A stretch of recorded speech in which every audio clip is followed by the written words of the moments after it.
God damn it, it took my fucking microphone off again. Good evening! Now that you can hear me. Good evening! I am very sorry for lack of a stream last night. I was weirdly feeling nauseated and I had a headache and I felt like fucking shit, but then I started feeling better. But here we are. Still no background for my chat. Everyone's welcome for that. I'll fix it eventually.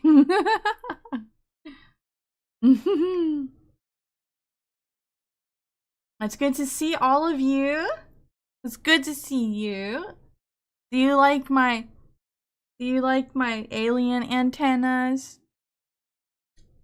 I am feeling a lot better actually.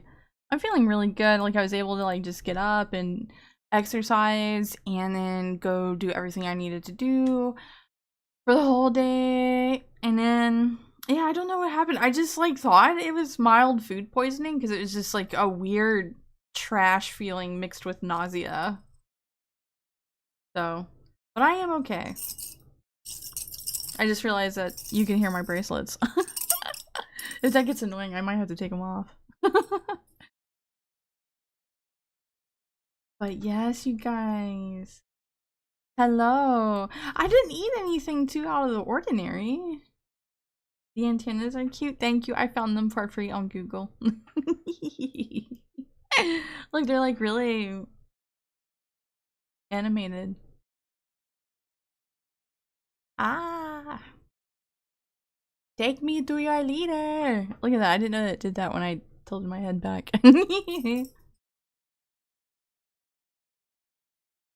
Alex Jones? I need to get some Alex Jones sound bites. I'm starting to get like ideas for sound bites I need to get for my stream deck that I don't use enough of. I'm not a master at it like Minty is, if you guys, for those of you who know who King Mint Chip is of the Gay and Racist podcast, two of my good friends, Handler and Minty. Minty is a professional using the stream deck.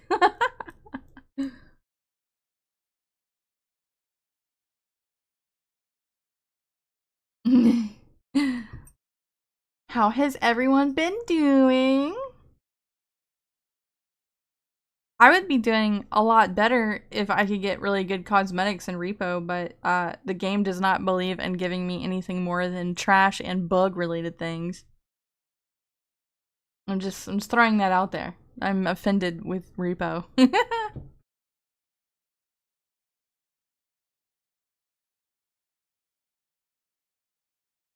So, I have neglected to watch Shoe on Head's video. I'm not going to be watching it tonight. I just, and she's released another one, and apparently Hassan has been like losing his shit over her.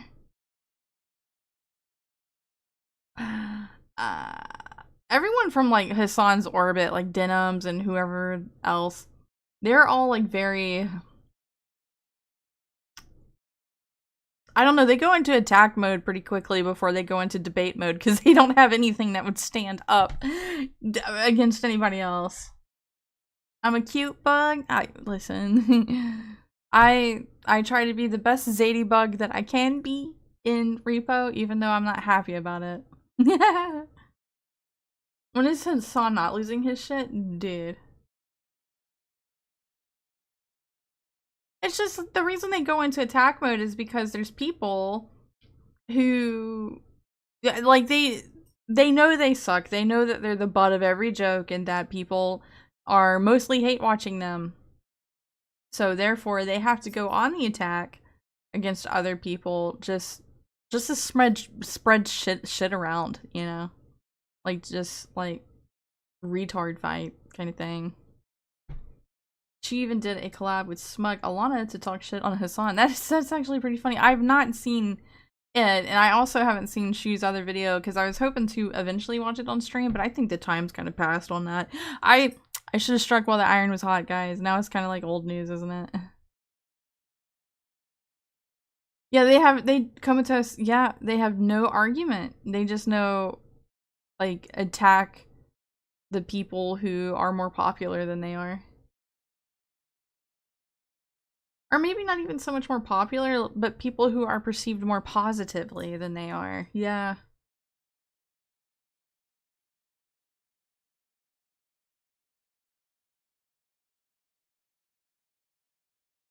We also haven't done a Wingin' It in a good while because, or not a good while, but like in a little bit of time, because I've been trying to read books and play more games, just have a little bit more fun.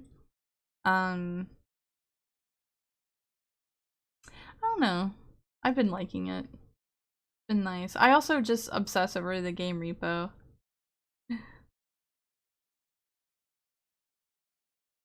So we're gonna talk for a few more minutes and then we're gonna get into it, okay? It's all gonna be mostly about aliens, which I'm gonna forewarn you guys that with the alien stuff, it was like a whole bunch of nothing, really. In my opinion, it was a whole bunch of nothing. But there's some stuff we can talk about, some stuff that we can laugh about, some stuff that we can ponder about, you know. I've mentioned that I've wanted to talk to you guys about Bob Lazar, and no better time than tonight to be able to introduce some of you guys who've never heard of Bob Lazar to who he is. But we'll definitely be getting into that in a little while, depending on how much I talk over everything else.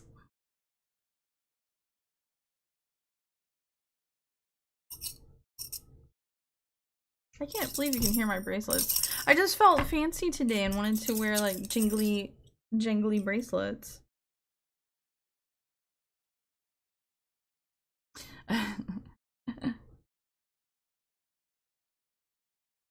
Same alien disclosures as 2023. Fucking nothing. Yeah, which leads me even more into believing that this is all just like to distract the news orgs from talking so much about the conflict in Iran.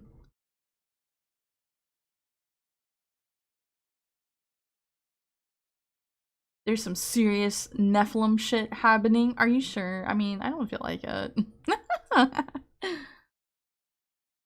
I also wonder like how much of this is like stuff that like people were sending to the feds and they were just holding on to it. Like none of it's like, how can I put this? What is it? What am I looking for? Not like verifiable, I guess. Verifiable claims. But we're gonna talk about it.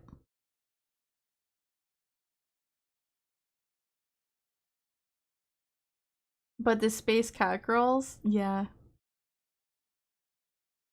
I told you guys if you helped me and Trump win, that I would make cat girls real some form or another, okay? Even though like I don't think so highly of Trump anymore, but listen, I'm an angel of my word, okay? I am very much a bitch of the people and I will keep to my word, okay? And now the cat's out of the bag. Cat girl, so to speak. Okay, the cat girl is out of the bag. I mean, the idea of like human chimeras is like terrifying. I remember a long time ago. I don't know how real this is, which you should always take. I personally think that you should always treat everything with some skepticism and some curiosity. And I remember Alex Jones years ago talking about human chimeras that were in China, which it's China. They don't have a lot of morality there, or their government, I mean. And in turn, neither does most of their public. I mean, you can actually keep a slave in your backyard in China. Look that up for yourself. Look up the men who enslave their wives and chain them up in their backyards. China's a wonderful place. People love China.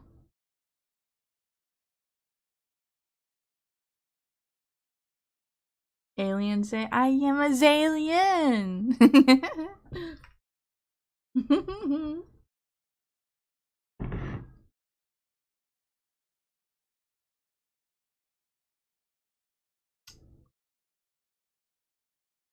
By cranks, yeah. That's okay, Jay Wolf. I'm happy to have you here. I'm happy that all of you are here.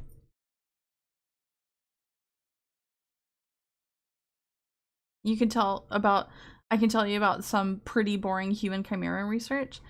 I would be interested to know about it. So for tonight, like, I actually omitted the human chimera thing because of the cat girl thing that came out. But I didn't know if I didn't know if I had like too much or what to talk about. You guys will see. You'll see in just a minute.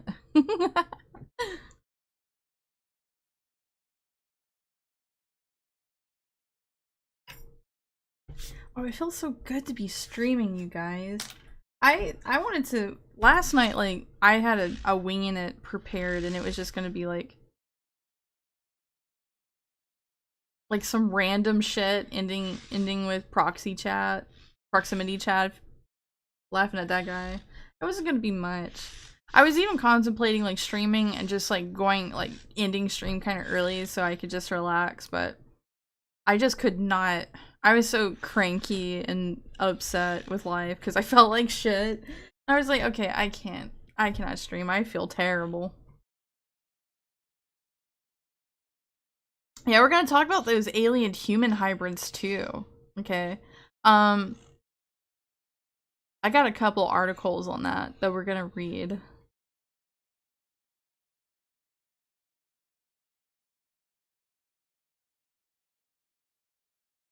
I never played Star Fox as a kid. I know some memes. Like, who was it that, like, that little frog guy where he's like, I am hit! Ah, I'm hit! Or something like that. I just know memes about it.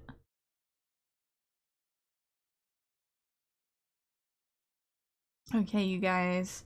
You know what? You know what? You know what time I think it is? Do you know the time? Do you know the time, guys?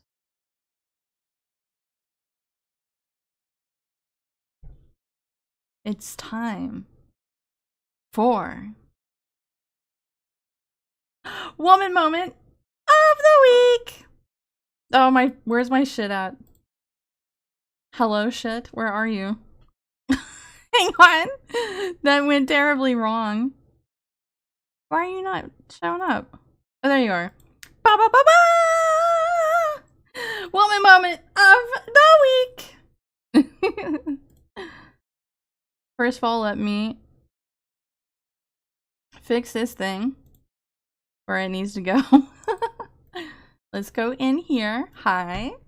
And then let me do a little bit of this here. Looking good. Tits are adjusted. And they're sitting in their over-the-shoulder boulder holders quite comfortably now. Okay. Woman Moment of the Week. Of course, if you saw this, I had to include it.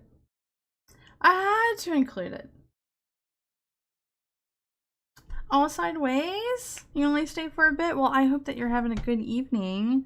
And I hope you're healing up well. I saw you mentioning about like having to do the MRI and stuff.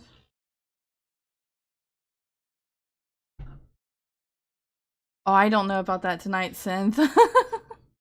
Are you in my Discord though? Mixtape? I am not bothering with mixtape. I did Dustborn. And you know, I'm not that much of a masochist. Not when it comes to liberal retardation. But I have seen how fucking awful mixtape is. Oh my god, like, do you even do anything? It's just like a handhold, like, it's a game made for women. Women who don't play games. Sideways, I'm so sorry. I am so sorry. You are right. That was Snake Plissken. I'm sorry. I just knew there's two of you with S names. And I will eventually not be a fucking retard about your names. Excuse me so much, good sir.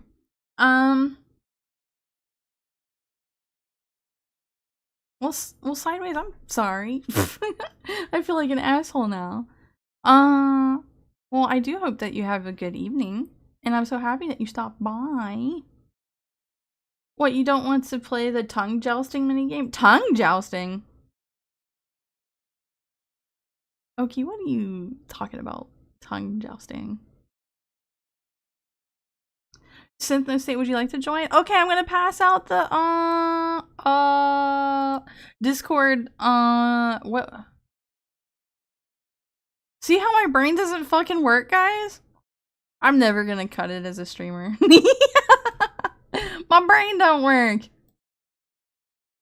Alright, I'm gonna pass around the Discord invite. And all are welcome to join. And since no state, you are more than welcome to join. I can't bring you on stream tonight because I already have everything like pre-planned out. But that leaves me some ideas for the future about having like an open mic kind of thing where you can just jump on here and talk to me. But listen, you guys, I'm not very smart, okay?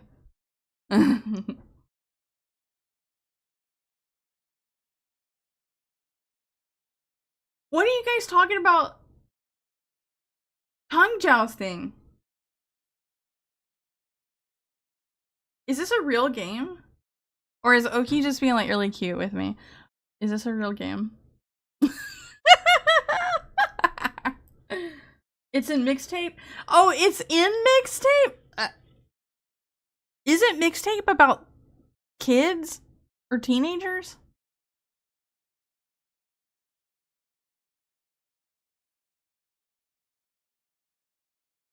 Have you not?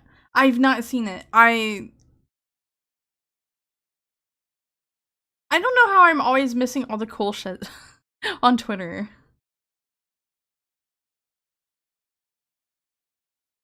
Of a close-up showing two actual teenagers tongue jousting. That makes me feel uncomfortable. You get an achievement for doing it long enough? Ew. In all fairness, teenagers kiss, but still the tongue jousting is weird. Well, I mean, yeah, but like, it's kind of like that Velma show where it's one thing about like wokeness is that there is an unnecessary gratuitous amount of like teenage sexualness. Like even that show Loudmouth, I never watched Loudmouth, and I found out that it was like a whole bunch of adults pretending to be people in high school. I love you. I love you too, brother. And they were all having sex with each other or something like that. There's just a weird thing there that I wish would go away. Yeah, with Velma, like it was overtly sexual. I don't know if that was so much like geared toward, not sexual, not like they're like full on fucking, but just like uncomfortable things happening. But I don't know, like that one wasn't necessarily for teens, or maybe it was. But I'm just, the point I'm making is that these people who are making this content, there's like this boundary that they're trying to cross, which involves sexual content for teenagers. It's almost like how, it's almost in the same vein of how they're okay with this type of thing on Twitch as well. $10 from Sideways. I'll be fair, mixtape is mid, not horrible. It plays decently, no input issues. But the game is hardly a game, and it feels like a 2000s kid made a short film about what they think the 90s were like. Oh. That's like really fucking boring. That's really boring. And thank you so much for the $10, Sideways. Thank you so much. Here, I jiggle my antennas for you. They're kind of jiggling, right? They jiggle like my boobs. Barely.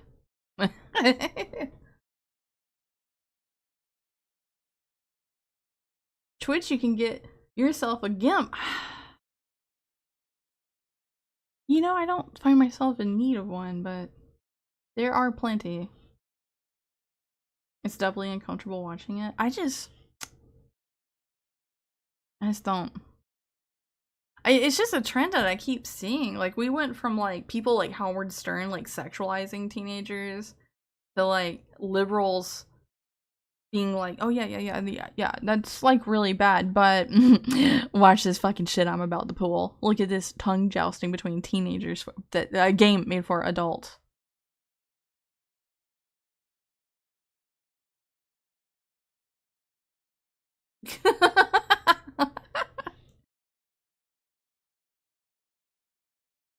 Dizzy Lizzy! I have all my good girls around tonight, brother. I still can't believe there's some females that watch me. I'm very proud of this. I'm not, make no mistake, brothers. I am very proud of this. Back in the 60s, 70s, and 80s, well, there used to be, a line that people didn't really care too much to cross back then. That is not okay. It was never okay. Okay.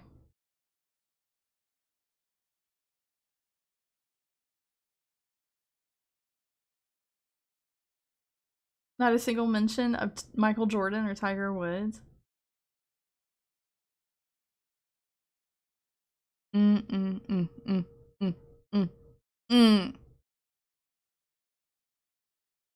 I like my antennas.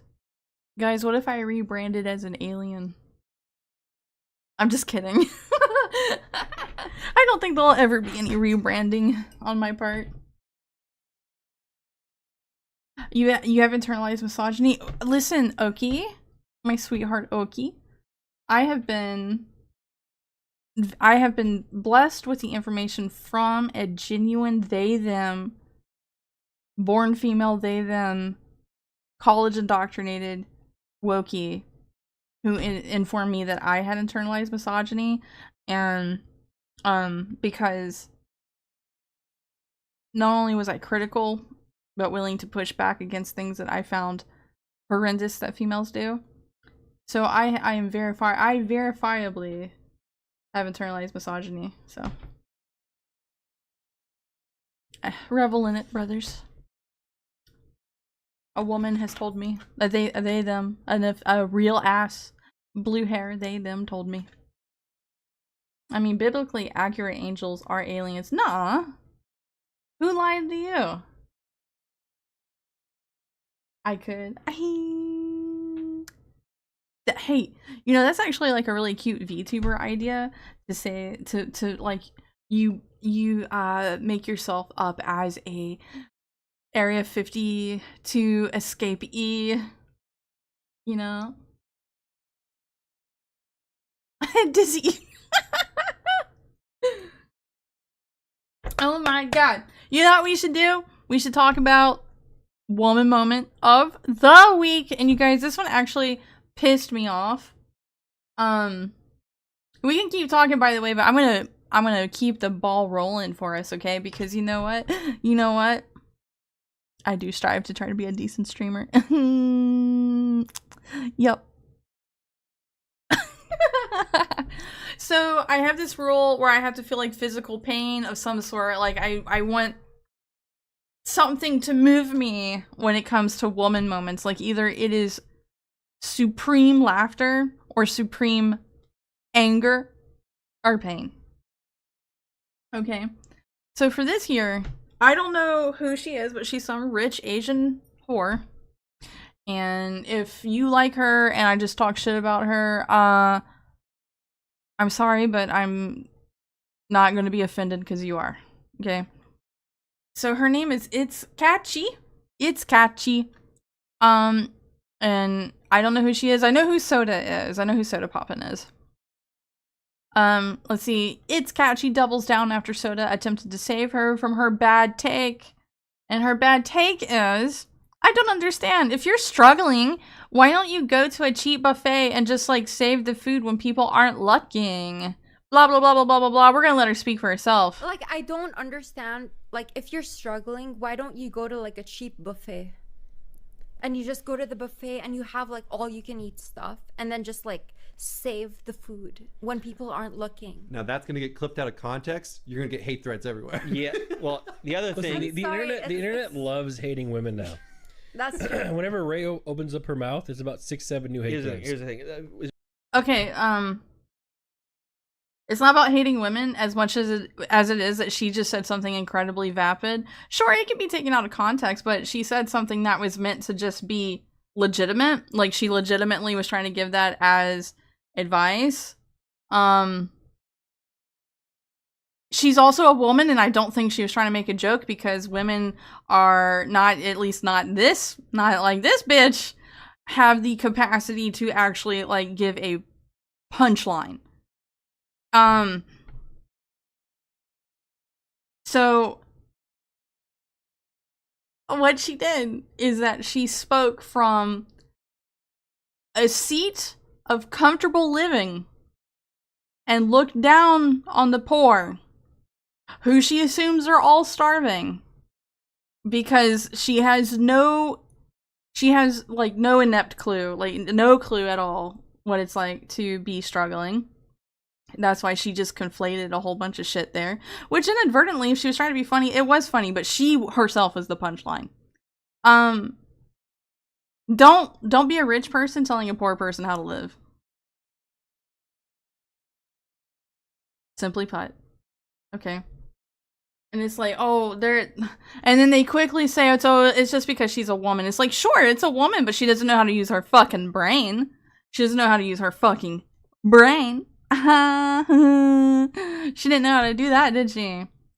So let's continue it. This is word of advice. Yeah. As a rich woman like yourself, never say, "Why don't poor people just?" Ever. If the sentence starts with that, don't bother, even if it's right. Oh, she's not gonna listen I to no feel like man. This is inspirational. If you are struggling in life, I feel like there's two options for you. So This is inspiration for you. One thing about vapid whores who are never pushed back on, like, especially because they have never struggled in life, is that they'll just wake up one day and be like, I'm going to say inspirational things today. I'm gonna be inspirational today.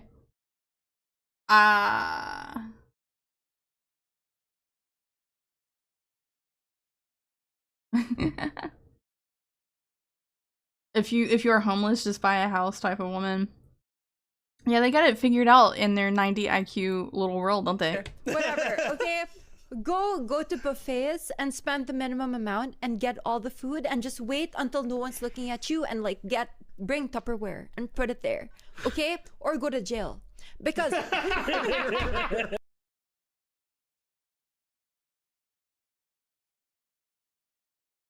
I actually hate her. Oh my god. Yeah, just steal. I mean, poor people are gonna steal anyway. Just do it. But do it at a buffet. See, I'm being frugal. I thought frugal for you. Poor people, they don't know how to make money to save money. And they're starving, right? Poor people, like, that's all they do. They don't make money and they starve. And it's like, go to a buffet. Look at that. You pay one price and you have all the food all day. Just steal it, right? Ah! because if you go to jail, all your food is free. True. Your accommodation is free. This is good advice. What Solid. else? What else is there? You know? I don't see how she could get hate for this take. Yeah. I don't see it. Yeah, just go to jail when you get 3 square meals a day. Okay. As long as you don't get like the death penalty. Do you think things can get worse for you, Nick? Chance, she might have just given the worst take that this guy Oh, that's ever- misogynist. You're not allowed to, like, criticize women. You Explain just why said so that's yourself. bad. Okay, if you have no job, no family, no friends, what else are you gonna do? Go get on Fent if it's that fucking bad. Ah! I'm really tired of complacent rich power whores, man.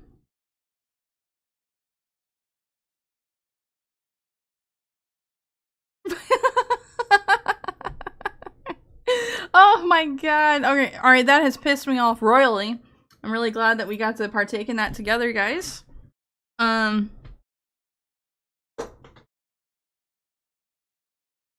I gotta tell you, complacent rich Asian whores are a whole breed of their own. Let me tell you what.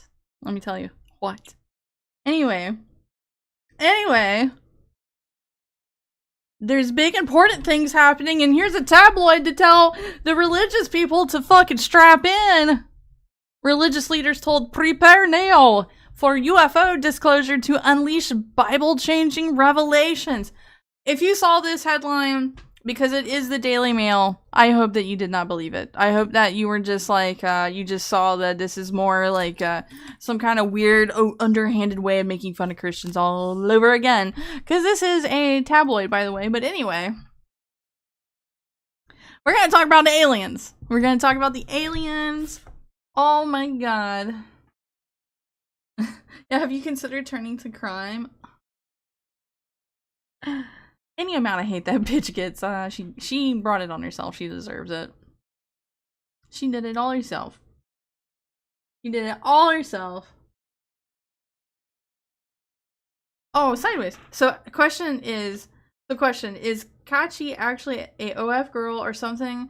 Or she just married into rich or self-made? I have no idea who she is, and after a statement like that, I now personally believe that it was against my will to ever find out who she is, but the internet is really good about forcing things against my will upon me. So I wouldn't doubt it if she has an OF. She, you know what? She has the mentality of an OF whore.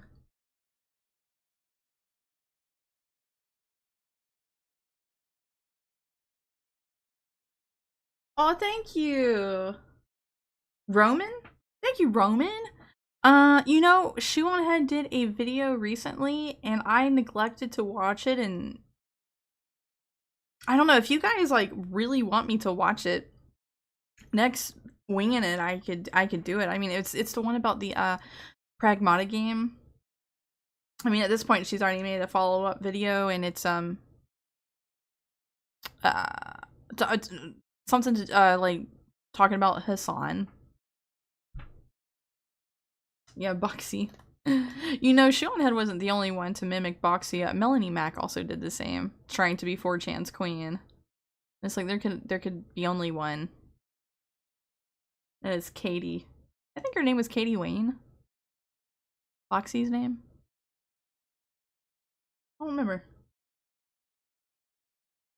I mean, if there's if enough of you tell me that you want me to react to that shoe video, I'll do it. But from where like I hadn't been around too much and I've been focusing on some games, I neglected to do it. But anytime that we're talking about the weird disposition that men are unfortunately in when it comes to them just wanting to be happy, wanting to be understood, the rest of the world is against that, like strictly against that. Like women do not have the pushback or the things hindering them as greatly as men do, and it is so crazy. Like women can have their goon talk, they can do all this and that. There is no massive group of men that's trying to cancel that or stop that. Like, yeah, we're gonna mock it and criticize it, me along with men, because I have internalized misogyny. but like men feel the slightest bit of their protective senses that's innate to them, and in the pragmatic game, in that game, and they're just like, they're told that they're creepers, they're pedos, what have you, and then there's other fucking young men who are confused, and they're like, especially on Twitter, where they're screaming at me, where I'm just trying to reinforce gender roles, and when I'm just merely making the point that like this is something innate to people, to men, and the fact they have testosterone is they feel a need to protect. And it could be things that are just, I mean, women have it too, but like the men are the ones that this, it comes more naturally to, whereas women are gonna do that a little differently. But like men are not allowed to like do this for some reason, and I don't know, there was like some game recently that feminists, what's that Australian feminist group? They came around and they got a game canceled. Not canceled, heavily censored even though like it was like a really fan servicey game, and for the life of me, I'm sorry guys, I can't remember what this game is called.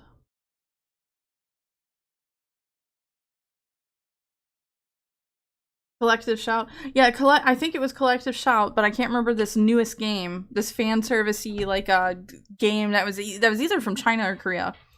Wasn't it an older game? I don't remember. Wuthering Waves? Oh, you might be right about it.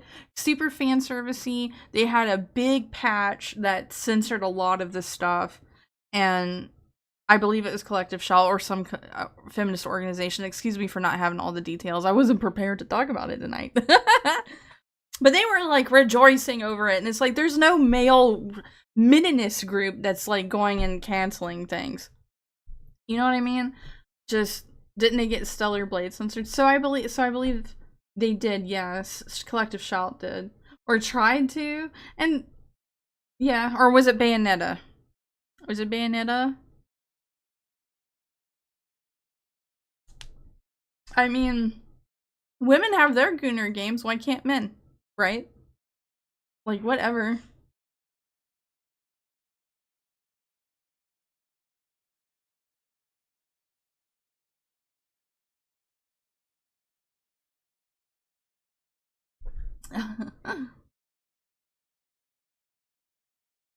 Oh, Sony's the one that censored Stellar Blade. Taco Mike. Meninist. Yeah, Meninist is a thing. I thought it was cute too. I did. Meninist is a real thing. I stole that. I like it. They're like men's rights activist guys. Is it gay to like girls? No.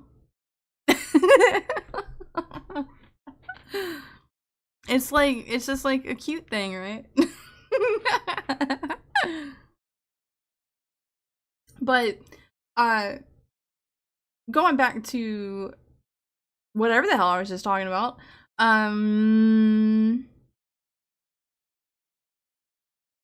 yes. I'm sorry, I have like the alien stuff, and then we're talking about the Shoe on Head video. And I got a little confused.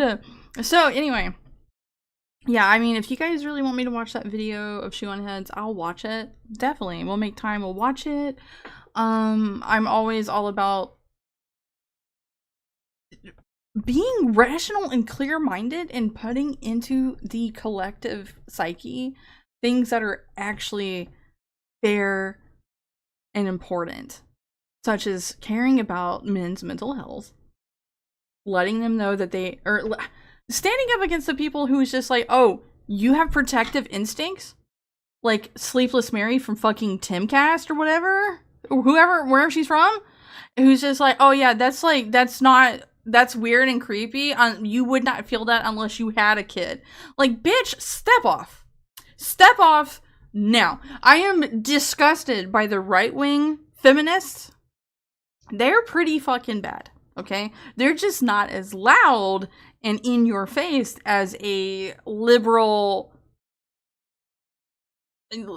like, feminist Wiccan who's worshipping Lilith or whatever, right? They're there, and they're fucking retarded. Have a good night and a fun stream. Sideways, thank you so much for the love and support, man. Please have a wonderful night, okay? Supposedly the thing was Crimson Desert was a programming mistake, and it will be fixed in a future patch. Oh, I don't even know. I'm trying to convince myself I'm bi, but in retrospect, the only men I can consistently remember finding attractive is my husband, Thorin, Oakenshield, and Eddard Stark. Who are those two people? Who are those two people? Dizzy. Ah! Hold on. I want to overshare because Dizzy has just like unlocked something I kind of repressed in my brain. Hang on. So, for me, I am bi. However, like, I've always found women more my thing, right? This also leads into the very controversial hot take I have that you're not born gay. I personally don't think that you're born gay. It's just kind of how life goes for you. I as a kid I idolized men a lot. Not that I wanted to become a boy or anything. I just found them like men know how to be funny. They know how to be strong and tough, and they know how to have fun. So like I really idolized them, and they didn't have to try really hard. In the sense of their looks, like they didn't have like an overbearing mother similar to me, who like had to force you to be girly at all times. Not that this is a bad thing. It's just the narcissism of my mother, I suppose. And I'd always see boys as really easier going and had it a little bit less stressful in life compared to what I had. And I hear a lot of liberals, okay? I hear a lot of people who want to mess with their gender, who express similar things, and they're like, well, I think I want to be a man. As a female, I think I want to be a man because they have it a lot easier. And it's like, no, this is not the right mentality to have. You must first learn to love yourself before you're making any huge decisions like that. And also put yourself in fucking check if you think that trans and kids are okay. Okay, I said my piece. But anyway, when it came to being attracted to men, and I'm oversharing. I'm sorry, we're supposed to be talking about aliens, okay? But when it comes to being attracted to men, I would always just see them as like, oh, I don't know if I really want to say this on stream. I'd always see them as like something I couldn't be, and also like the brothers I never had because I don't really have much family. So I would see myself more as like part of like kind of like a little army with them, if you will, you know. All the things I like I really like ancient warfare and philosophy and stuff, and I even like Warhammer now a whole lot. I like this stuff where I can surround myself with masculine things, but not because like I feel that way. I feel kind of soft and retarded and weird. And in the mix of all that, I try to be girly. But I've always just liked that stuff, but being able to be attracted to men, I've just never been able to. Maybe, I don't know. This is parts of me that I've never truly understood, but I'm just like, how am I supposed to connect with a man? I don't think I've ever been too good at it. But with girls, I can, if they feel like coming around me, because a lot of times, especially in this climate, they're just like, oh no, Zay, you're like not cool. I'm like, oh, okay. I'll just go be alone forever. That's fine. But with girls, I don't know. I just like the softness, you know. No, that does not mean to get your tits chopped off. No way. Like, you are allowed to like things without falling victim to having to change things about you. I mean, I swear to you guys, I have a weird idea. This is not like the main thing. I want to make that clear. I just have like a little inkling of an idea of a little thing that kind of pushes this agenda about like women like cutting their boobs off or what have you. I think that it is the toxic limit that feminism can truly reach. And it's just sandbagging. It's like, oh yeah, go destroy yourself. Because if you become something uglier than what I am, then I'm going to be more desirable than you. I really do think it comes to narcissism. On both sides. It's like the one lobbing their tits off is narcissistic in that way, very egocentric, very, very retarded and blind to everything else. And then there's the others, the very toxic, like think like big fake bee stung lips Instagram influencer who's just supporting this. Like, yes, they, them, do your thing. Meanwhile, you know, she's getting body contour surgeries and what have you. So I really think it is like a lot of sandbagging as well. Girls are soft and act cute shy. Yeah. yeah. I love that about girls. I don't know. I like a lot about both genders, but never ever have I considered this like, well, no, I'm really just a man. No way. And I've had people try to quote unquote crack my egg, so to speak, to say, oh, Zay, you're clearly a man trying to get out. I'm like, no. No.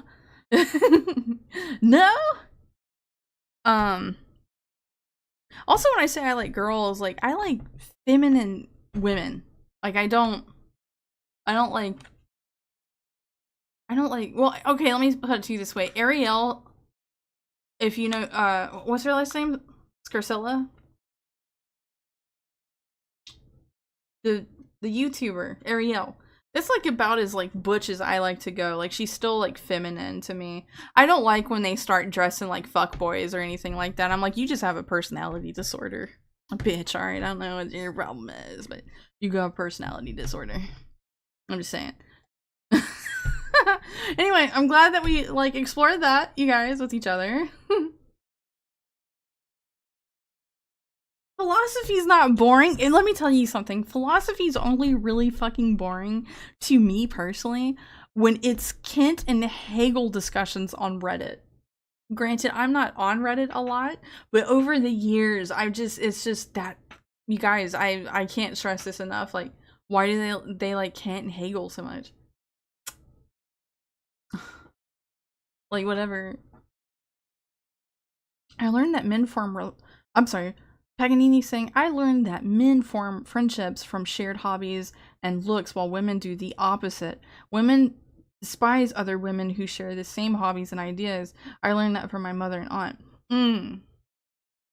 You know, regrettably, unfortunately, my family never taught me not a single thing about life, really. So, like, there's not much from my childhood I can speak from.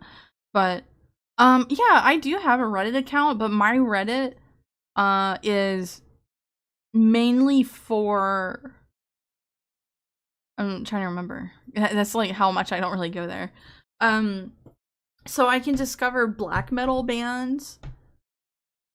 It's mainly for like more niche forms of metal music, and then various occult pages, various occult subreddits. What else do I do? Something. Not much. Like, it's very much like just the more niche things that I like that I can really only find on Reddit. Sophistry? Maybe. Define black metal. I mean, like, they're beating on drums that sound like trash cans. That's what I mean. I mean, like, true cult. True black metal. Some of it, like, I really just like because I like Norway and Finland a lot. Yeah, Metal Archive. Bitch! I love you! I love you too, Shark Monkey. Thorin is a character from The Hobbit. Oh. I think I did know that. Being a woman who likes and respects men and makes them feel appreciated is exceedingly rare. I don't know why. Like, I'm attacked, I'm called a pick me. I even have gay men. If you guys, like, when Mars has edited up a nice video of me talking about men's issues or anything like that, if you pay attention to the comments, like, the next day or two after it's uploaded on YouTube, you'll come to find that most of the people calling me a pick-me are gay men and trannies, who are also probably gay men, right? They're the biggest ones calling me pick-me's. usually it was like women who were just straight up whores that were like, oh, you're a pick me? You're trying to show the men that you're marriage material when I'm fucking not? You know, like, that's like what that used to be. Or at least that's what like other chicks would do. But you'll come to find it's like a lot of trannies. Yeah, I also really like death metal. Oh, Merc Tab? Oh. I am from space now. Take me to your leader, brother. Take me to the manager. I'm gonna tell him what a good employee you are. But Merc Tab, thank you for stopping by. I hope that you're having a good night.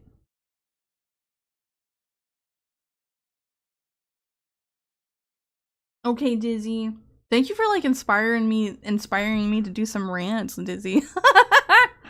Oh my god. We got shit to talk about. We got 2 hours to go. We should keep it going.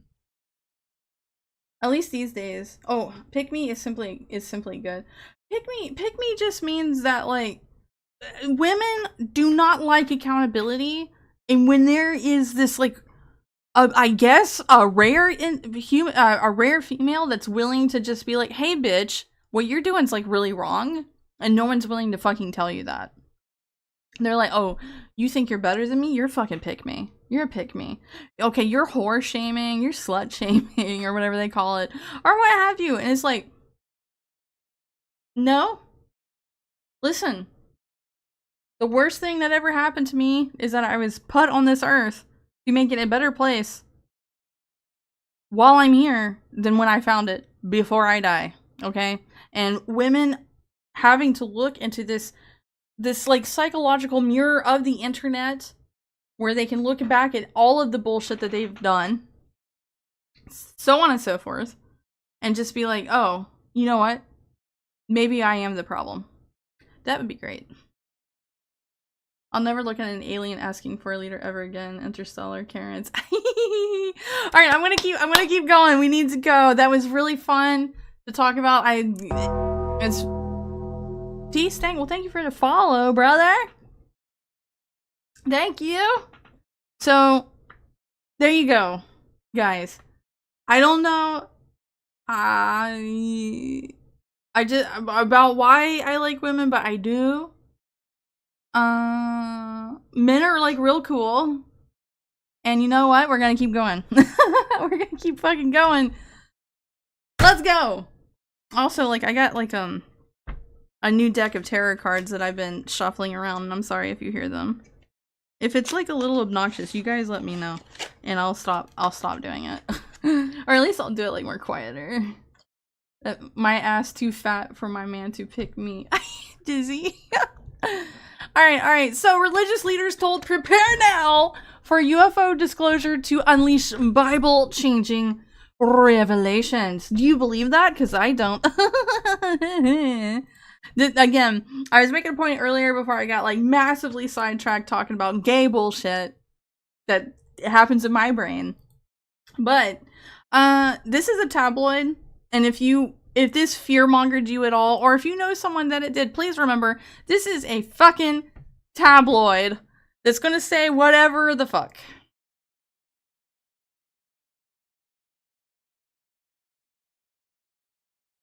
So, just laying that out there. Just putting that out there. Anyway, so here's concerned citizen making a post for us, and he's saying, White House Press Secretary Caroline Leavitt is going viral for her reaction when Trump is asked about Barack Obama's comments on aliens, which I did not include Obama's thing because I couldn't find it, but Obama just basically says a few years ago that, yeah, there's aliens. Yeah, there's aliens. And it's like, thanks, Obama. Anyway, I don't know why we're zooming into her pretty face, but we're gonna watch it anyway. Barack Obama said that aliens are real. Have you seen any evidence of non-human visitors to Earth? Well, he gave classified information. He's not supposed to be doing that. You know. So aliens are real. Well, I don't know why she's like so happy about this. Like, he did get classified information. He made a big mistake. He took it out of classified information. No, I don't have an opinion on it. I never talk about it. A lot of people do. A lot of people believe it. I don't know, probably all this shit that they give Trump anymore, honestly. And it's like, you know, shit was like not as great under Obama. And it's like, yeah, but, you know, that's Obama, okay? Guys, we gonna reinterpret the Bible again. Oh no! Alright, so anyway, I want to talk about some freaky shit, okay? We're gonna talk about freaky shit. Okay? And that is, this is Mario Newfall, or however the fuck you say that name, and he is presenting something to us that's from like way back in April, okay? And some of you guys have probably heard about this, and I've been sitting on this one for a while because I wanted to talk about aliens and all that stuff, and then the alien files came out, which we're not going to exactly explore the alien files on war.gov or whatever the hell it is, because they want you to download the videos and stuff, and I'm not downloading shit from the government onto my computer, but other people have bit the bullet in place, so we'll be checking that out. We'll be checking that out in a minute. So anyway, so we're gonna talk about these UFO linked scientists, okay, that have been found dead, and we're gonna talk about like one or two of them, okay? So this one here is Amy Eskridge, who is working on anti-gravity, was just 34 years old when she allegedly died from a self-inflicted gunshot to the head in Huntsville, Alabama. First of all, I feel very bad that she was living in Alabama. No offense to my Alabama brothers, but it's Alabama. She died in 2022, but is now being linked to 10 other deaths or disappearances of people with ties to America's space or nuclear program in recent years, putting U.S. national security experts, on edge. Trump has promised an investigation into the cases over fears it could be a foreign government targeting U.S. scientists. Now, it's like a lot of them, you guys. Like, I don't have the numbers, but over the past like 6+ months, it's been just every so often one turns up like missing or dead. So it's pretty freaky. Is the reddest state in the union now? One of those 10 guys turned up. He's fine. Well, just one though. Just one.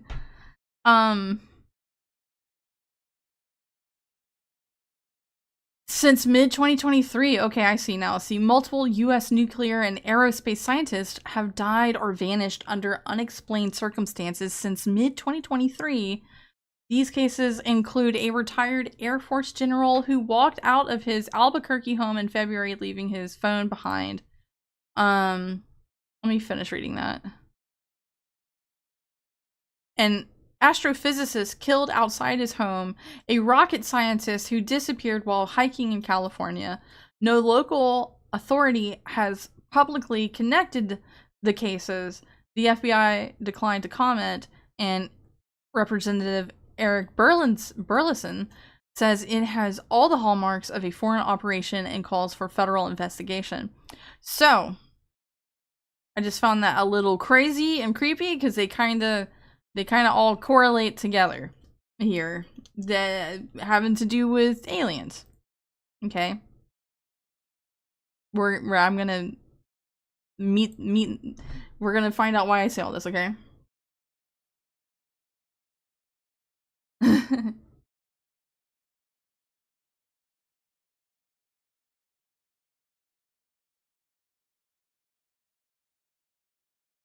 The AI Trump is Jesus post?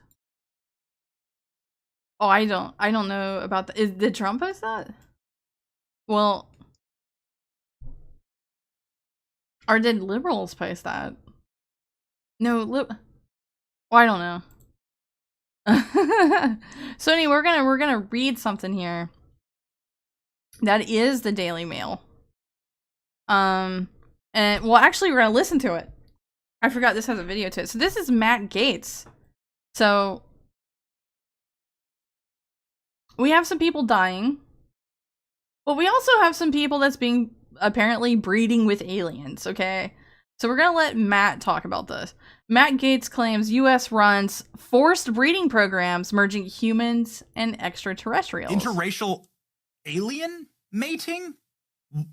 What the F is going on? Look, wait a second. You had whistleblowers tell you this kind of thing? I had a guy who was uniformed. He was a senior enlisted with the United States Army. Came into my office at Crestview, Florida, in a non-classified setting. I had members of my staff Crestview's a there, boring place. and what they explained is that the military ran a very secret program where aliens that were living were in forced breeding programs with humans that had been abducted from war zones and from even the caravans of migrants. Now, again, I didn't verify this, but what the whistleblower was telling me is that there were like between 6 and 12 locations around the country where this happened. And what he wanted was you don't have to force people to fuck aliens. A group members of Congress to all show up at the same time at all of these different locations so that any of those activities could not be moved. And of course, it's a physical impossibility to get members of Congress to simultaneously show up at like 8 locations at one time. And so that never occurred. So this is more like some outsider or what have you has brought this information to the government.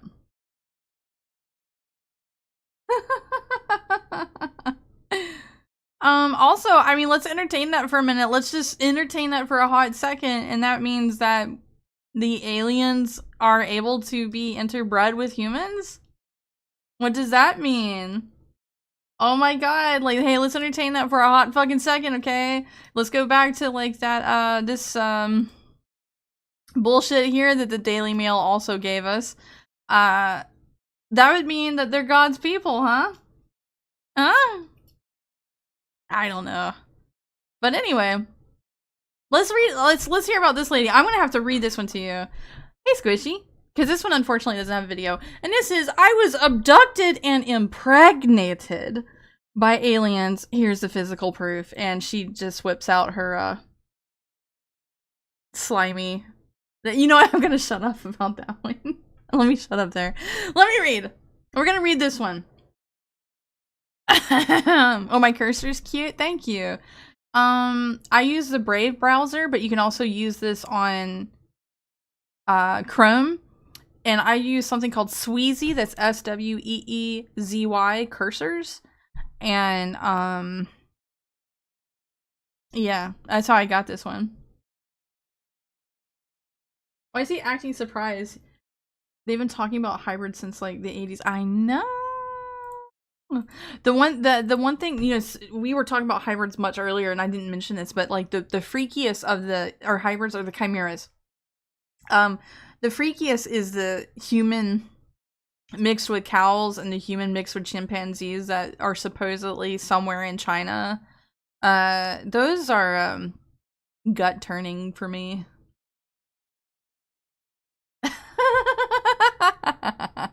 Alright, so let's read this one.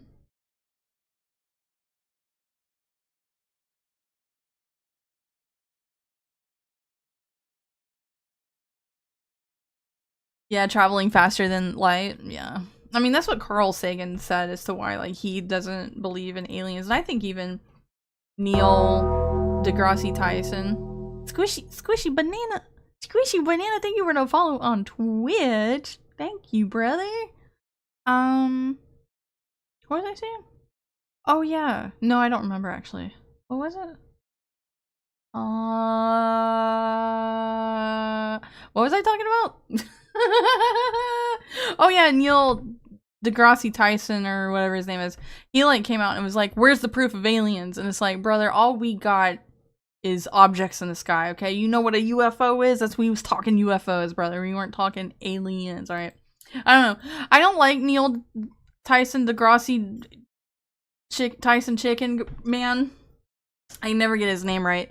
When I was much younger, I loved Carl Sagan and Neil deGrasse Tyson or whatever, but when he if you pushed the COVID vaccine and you treated other people for actually making an intelligent decision based on their own autonomous free fucking will, I have written you completely off. I don't like you.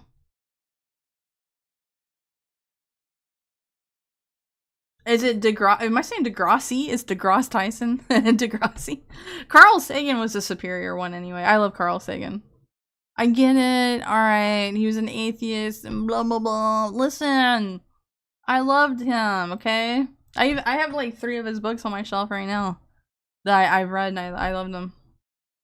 I just hate every Christmas he's like, Santa isn't real. It's like, bro, shut up. I know, man.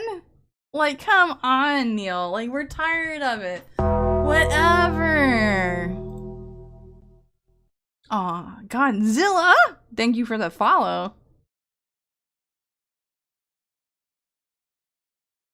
Pigze.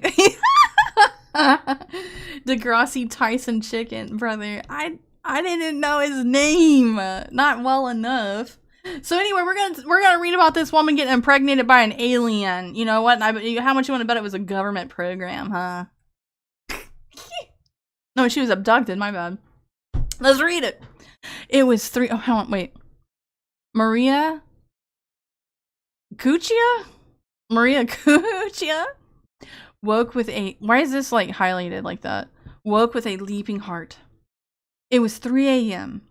The family home in eastern Long Island was peaceful. Her husband slept soundly beside her, and their 3 young daughters were tucked in around the house. Okay, I'm sorry. I was like, what am I reading? Her eyes were suddenly drawn to a white light that seemed to radiate from the bedroom ceiling.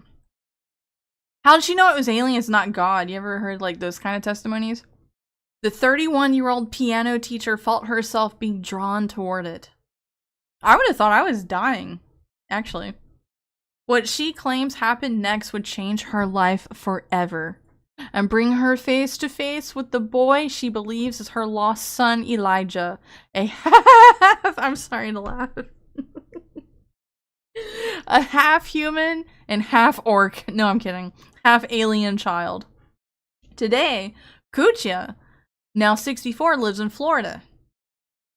She is one of many Americans who claim to have been abducted from Earth by alien beings.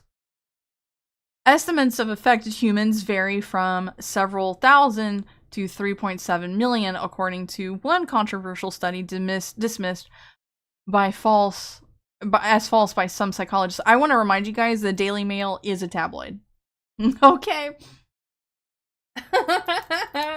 And I wanted to talk about this article. Really, I as I said earlier in the stream, treat everything with skepticism and curiosity.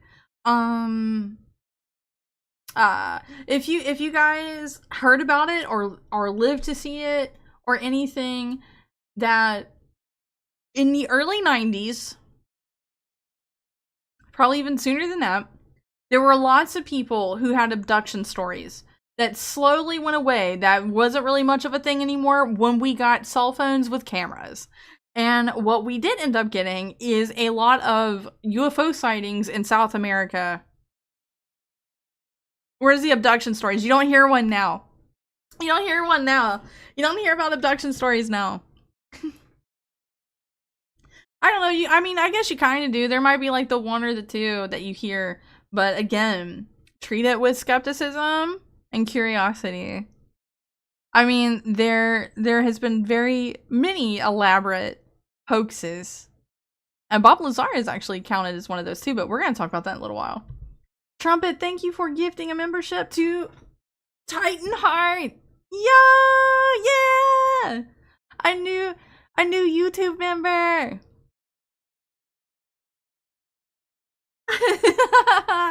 Bimble, that's a good way to be too. Shred, no, it's not. No, it's not. Daily Mail is not based and red-pilled. No, it is not. It's just some British bullshit. So anyway, we're gonna keep reading. When this happened, her experience in 1992 was particularly vivid. So her alien half-breed is a millennial. Okay. That's very cool. As she gazed at the white light flooding her room that night, she claims her body became paralyzed. Then, she said something surreal happened. She felt energy surge through her body like electricity and claims she was lifted into the sky. The next thing she says she remembers is standing on some kind of spaceship, aircraft, something. Okay, we're being... Okay. Kuchia says she was surrounded by tall beings in robes with a glowing light emanating from their heads. She can't remember what their faces looked like. All I know is they instructed me to look at a large glass window at what appeared to be like a spaceship. And I looked out the window, and I saw what appeared to be a group of many, many children. She told the Daily Mail.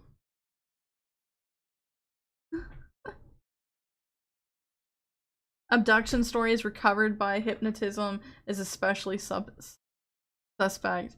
Oh, we got a little foreshadowing for later in a stream. Oh, trumpet. Oh, that's right. Oh, were you abducted and you don't remember? Let's get hypnotized. That's for later in the stream. You guys are going to learn about that one.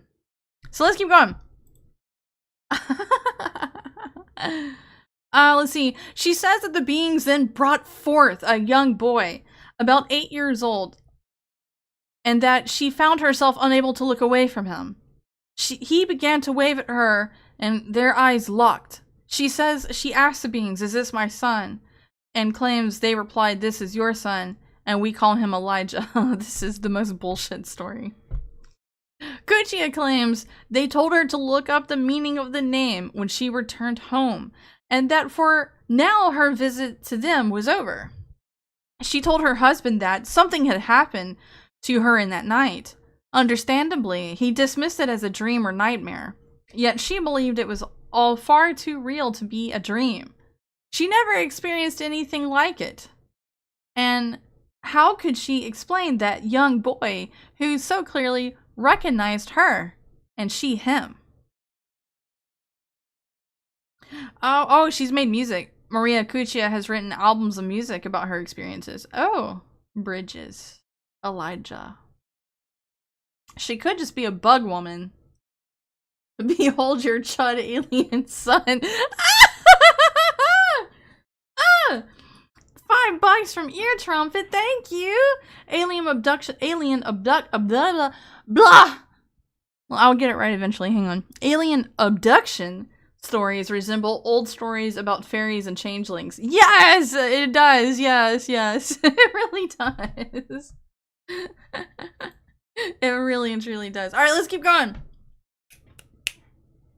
When she looked up the name Elijah, she found it means the Lord is our Savior. That close encounter with her hybrid son spoke to a deep loss that Kuchia had experienced some years before her abduction. Blah, blah, blah.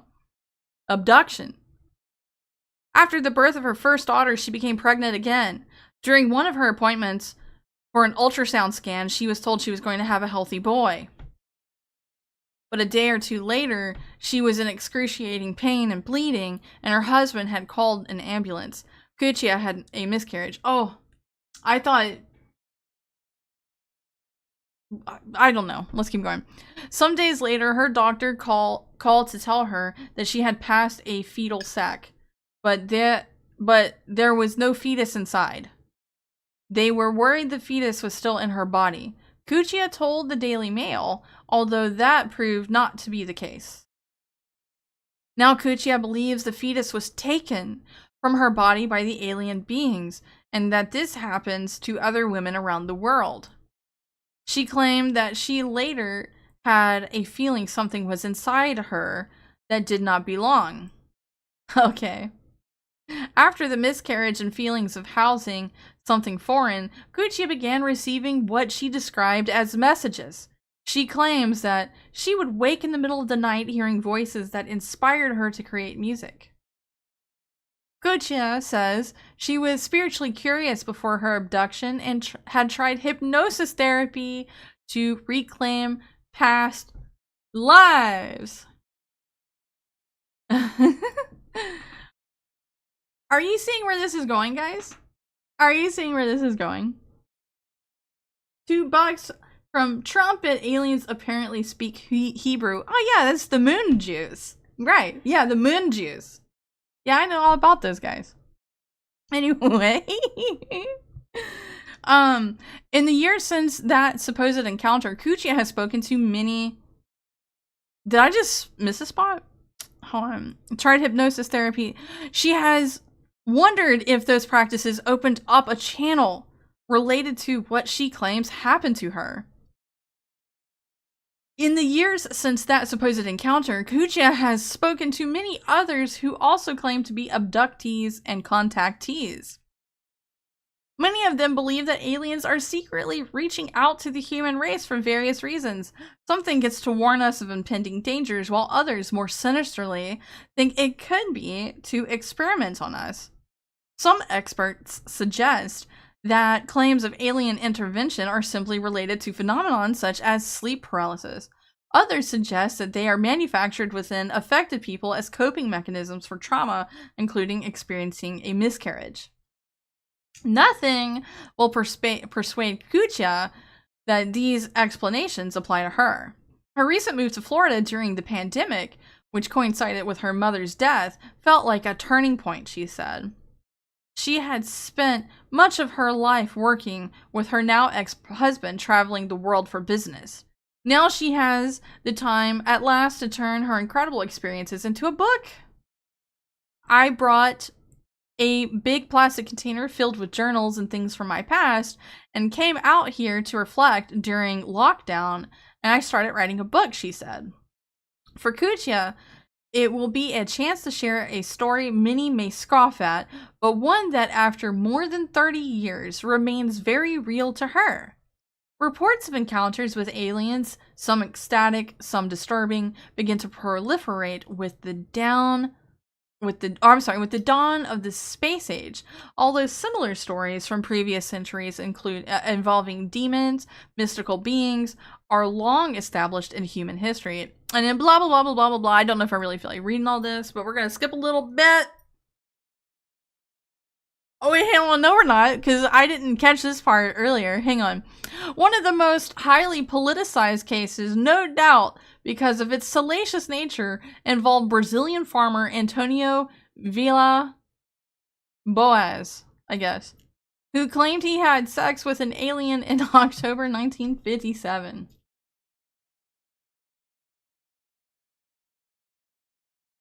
We're talking about alien forced pregnancies.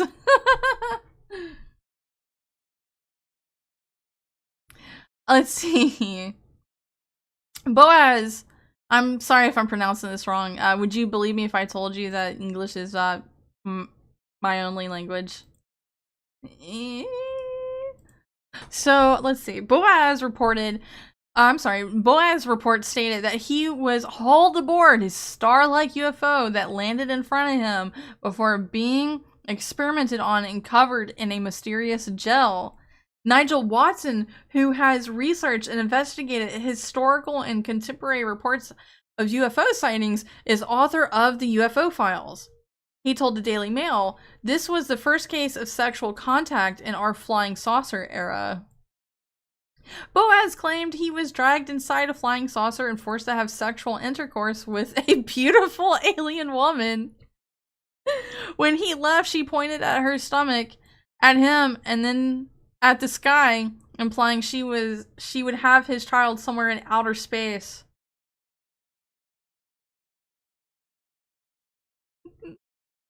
Though Watson said it's important to remember that people have been telling stories about sexual encounters with supernatural beings throughout history.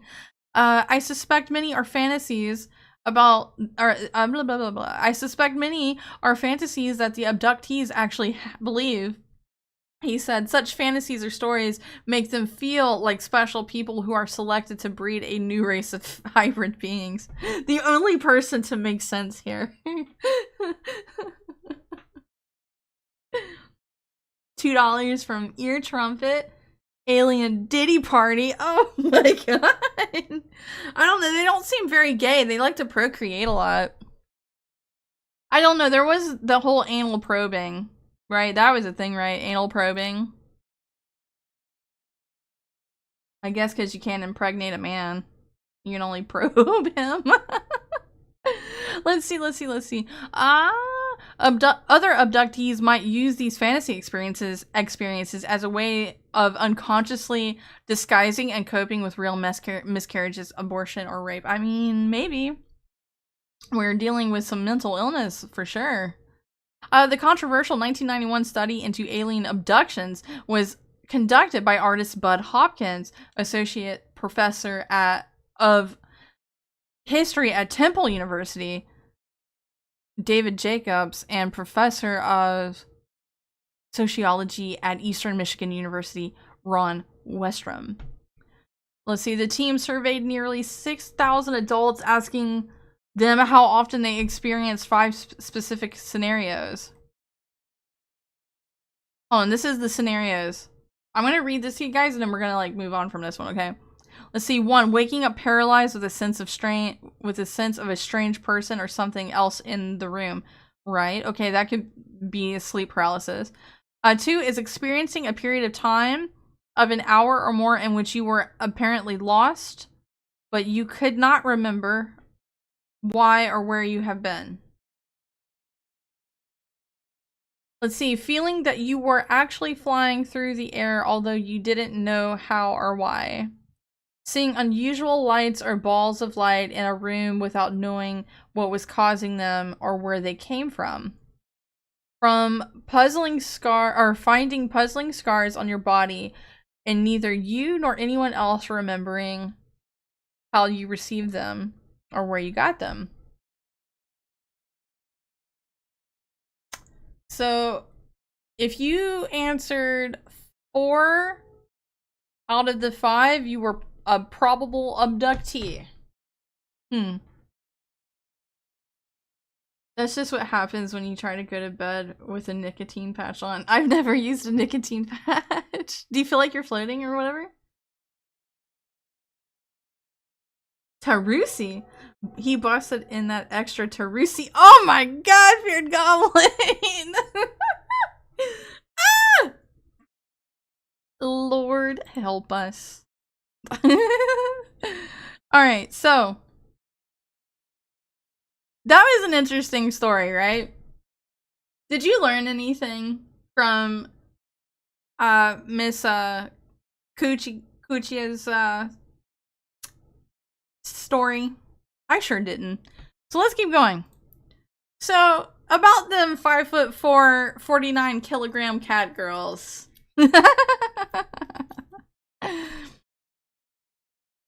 We're gonna read this. I thought this was hilarious, and we have to talk about it.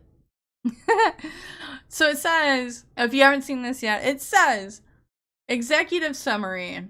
On the 12th of January 1994 at approximately 23:17 hours, a non-terrestrial humanoid entity was encountered by a U.S. Army, whatever that word is, reconnaissance patrol during a routine perimeter sweep in the Nevada Test and Training Range. The entity appears to be a bipedal female form humanoid with female characteristics, including external ear appendages and a caudal appendage. The entity exhibited intelligence, communicated in English, and displayed non-hostile behavior. The entity was temporarily detained, medically examined, and later released at approximately 04:30 hours on the 13th of January 1994. Look at that, cat girls are real. Look at that, cat girls.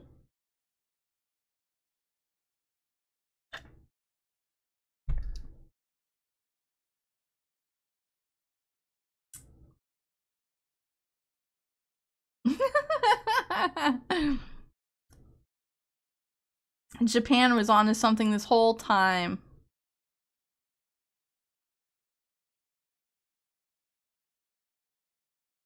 Can you believe it? I can. I believe in cat girls. I believe in them.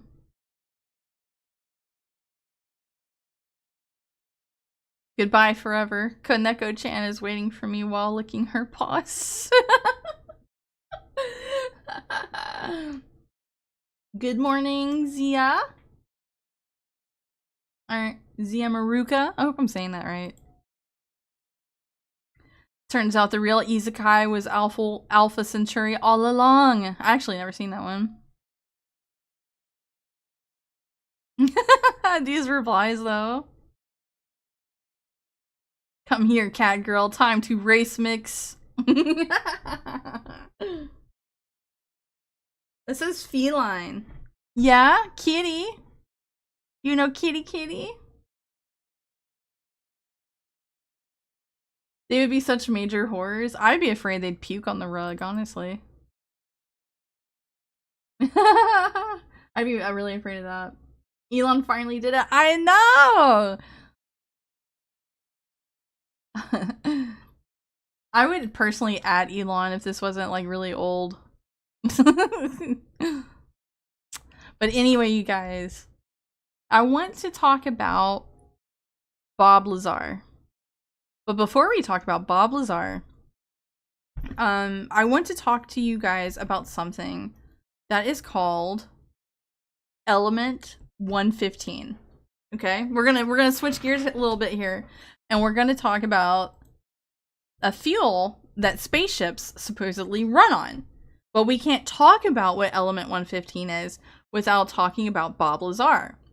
So, a while back I told you guys that I wanted to start doing some conspiracy videos and talk to you about Bob Lazar and leave it up to your own interpretation if you think he's legit or not. But now we have the perfect reason to talk about Bob Lazar. Okay? Actually, you know what? Speaking of kitties, I need to check on my cat because he was acting, well, pushing on my door.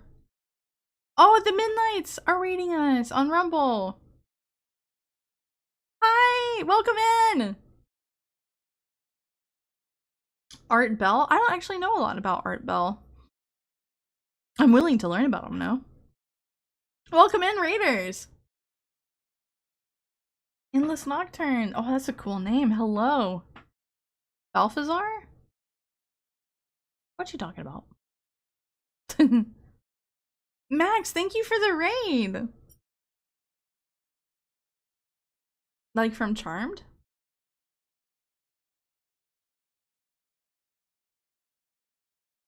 I don't know.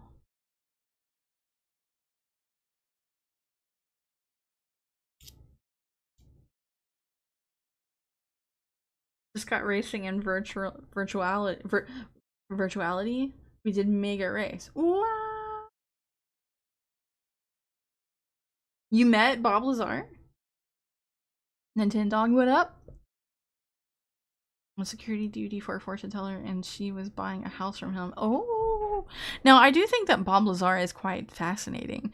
Now I did try to find like articles and other videos and stuff to show you guys Bob Lazar, and I'm going to tell you right now, just for the sake of like, I respect your time, and also like, I am kind of like time oriented. They are so long. Like everything is like an hour plus long relating to Bob Lazar. But I will tell you that if you do get interested in Bob Lazar, he has been very actively doing interviews about these UFO files and stuff, okay? But we're gonna find out what Element 115 is, which is something that I believe Bob Lazar was talking about in the early 90s. I think that he actually came out like he blew the whistle in like 1989. Forgive me for not having all the facts like right off the top of my head. But I do believe he blew the whistle in 1989. And then he talked about many things, like solid materials that were invisible, anti-gravity stuff, and making a fuel, which is probably Element 115. But I need to AFK for just a minute to make sure my cat's okay, because I did hear him pushing on my door, and I just want to check on him real fast.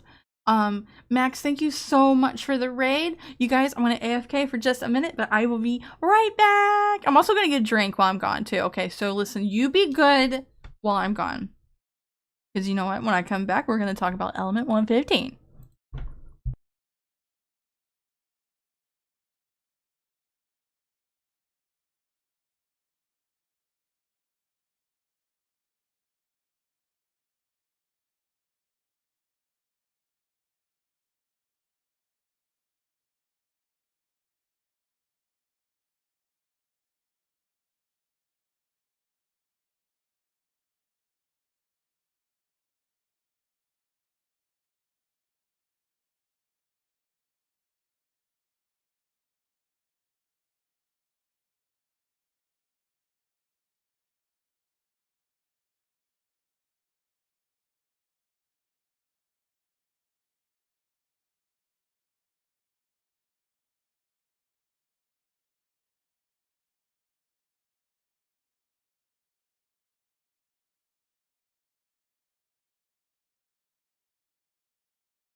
I have returned. I'm gonna get a drink, asshole. Also, for everyone, if you're wondering, my kitty was like really happy. He was just kind of like staring at me like why he couldn't be in my room. And it's like because mommy's focused. No, if I let my kitty in here, he'd be all in my face and it would be really scuffed. Trumpet, thank you so much for the love and support. I hope you have a wonderful rest of the day. I hope it's not a stressful day on you at work, okay? Thank you for being here. And you guys, I actually have some 7-Up. Here you go. Cheers. Cheers, brothers. Ah. Hopefully you can hear that.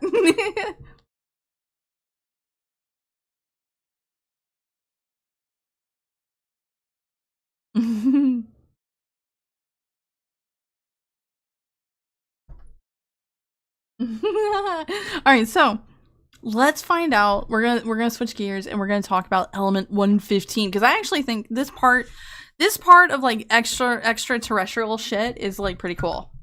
So we're gonna read about it. I get to read more to you guys, and it's not even Friday when we're doing story time, which shout out tomorrow night. We're gonna finish our Seneca book. And then I'm going to surprise you guys with another book that was actually suggested by a viewer, but you got to tune in tomorrow night for that one.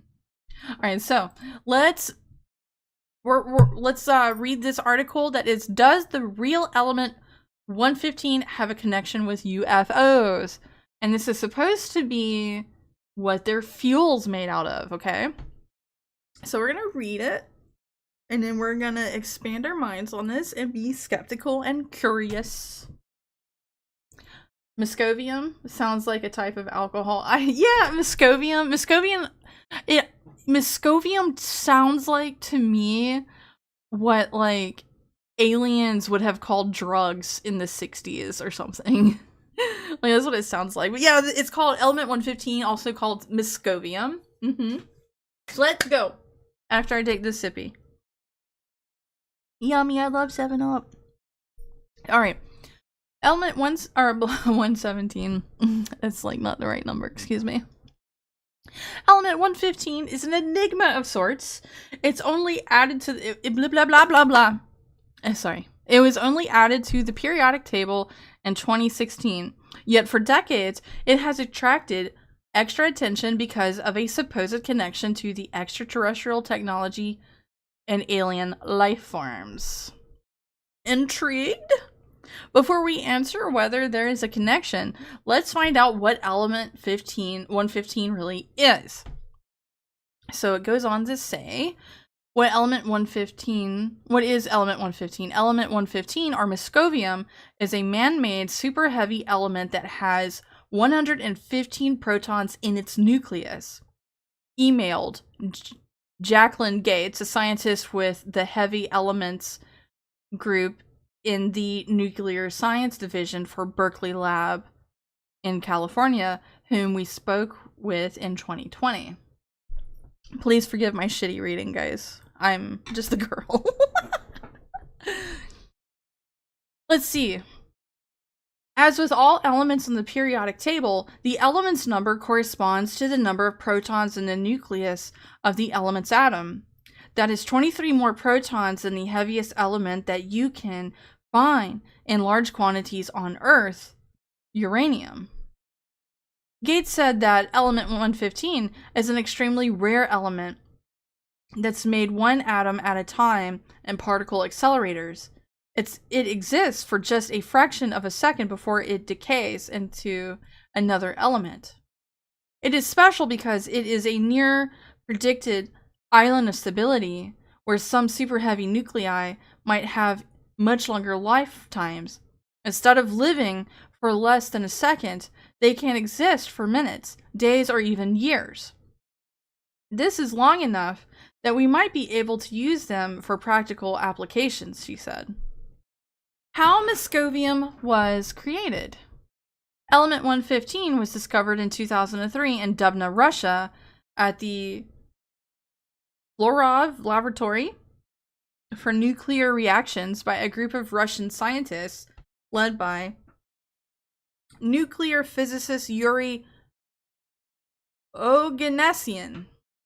The element was eventually named Moscovium because Dubna is a city in the Moscow region. Oh, I didn't even fucking realize it was Russian.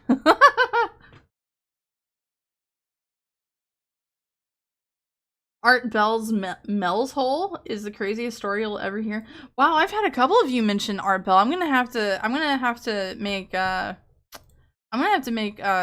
of this.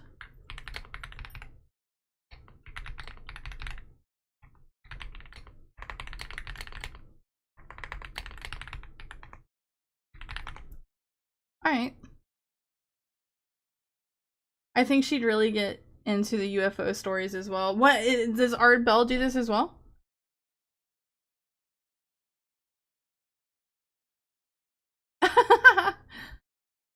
Snorting off the ground. Mel's Hole. Mel's Hole! What? It's literally called Moscovium. How did... Shut up, Mars! I didn't see it, okay? I didn't notice that. I actually already pre-read this article too, and You point to where I said I was a smart person. That's all I want to know. Right? You can't. Anyway. And then blah blah blah blah blah. Vodka drinking Ruskies did a thing. Sorry, I'm trying to find where I was. To make this element, the scientists accelerated ions of calcium-48 to around 10% of the speed of light, and then bombarded americium-243 with them. Through this bombardment, they were able to successfully fuse the nuclei of 243 AM and americium and calcium atoms. Sorry guys, I'm retarded legally. Thank you. Said Gates. To create a super heavy element, you need to complete fusion of two lighter elements, she noted. This process produced 4 atoms of Moscovium. The new element that they made had 115 protons, 20 from the 40 Ca and 95 from the 243 Am. She said. This new element was then separated from all other reaction products using the Dubna gas-filled recoil separator and then implanted into a detector where scientists were able to watch element 115 decay into element 113. The internal structure of the 115 nucleus with odd numbers of protons and neutrons largely prevents spontaneous fission. So it is likely that the nucleus will undergo alpha decay. Ognasian wrote in Nature Chemistry in 2019. So we are getting to the Zay files.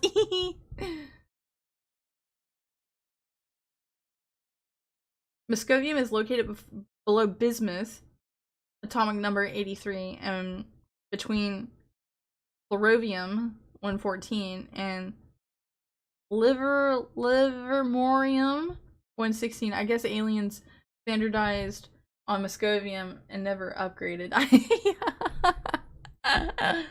Okay. Emissions of an alpha particle. Oh, I'm sorry. I missed a spot. Alpha decay is a type of radioactive decay where an unstable nucleus changes to another element by emitting a particle composed of 2 protons and 2 neutrons. Emissions of an alpha particle forms an odd nucleus of the element 113 that, for the same reasons, will also undergo alpha decay. This decay pattern is reproduced with the element 111 and then 109, and so on, he added. At each step of this odd stairway, we decrease the atomic number of the nucleus by 2, and we move away by 2 neutrons from the magic number n equals 184. As a result, the nucleus becomes more stable to alpha decay, or more prone to spontaneous fission, and eventually the chain will be terminated by spontaneous fission. Moscovium's atomic weight. It took years of nuclear research to work out some of the details about moscovium. It wasn't until 2018 that Lawrence Livermore National Laboratory scientist figured out that the element's mass or atomic weight, the total number of protons and neutrons in an atom, was 288. To nab this vital number, they repeated the process that the first discoverers used to pin down the element. In doing so, they managed to produce roughly 1 atom of moscovium per day, and that atom was captured by an instrument called Fiona for the identification of nuclide A. Okay. For the identification of nuclide A. Which to the untrained eye looks like a small metal bank vault. So far, moscovium doesn't have a practical use outside of scientific study. So here we go. We're going to talk about Bob Lazar now. Element 115 and the alien connection. Element 115 was only discovered in 2003, but it may sound familiar because the name has been around for decades in connection with UFOs, aliens, and other related phenomena.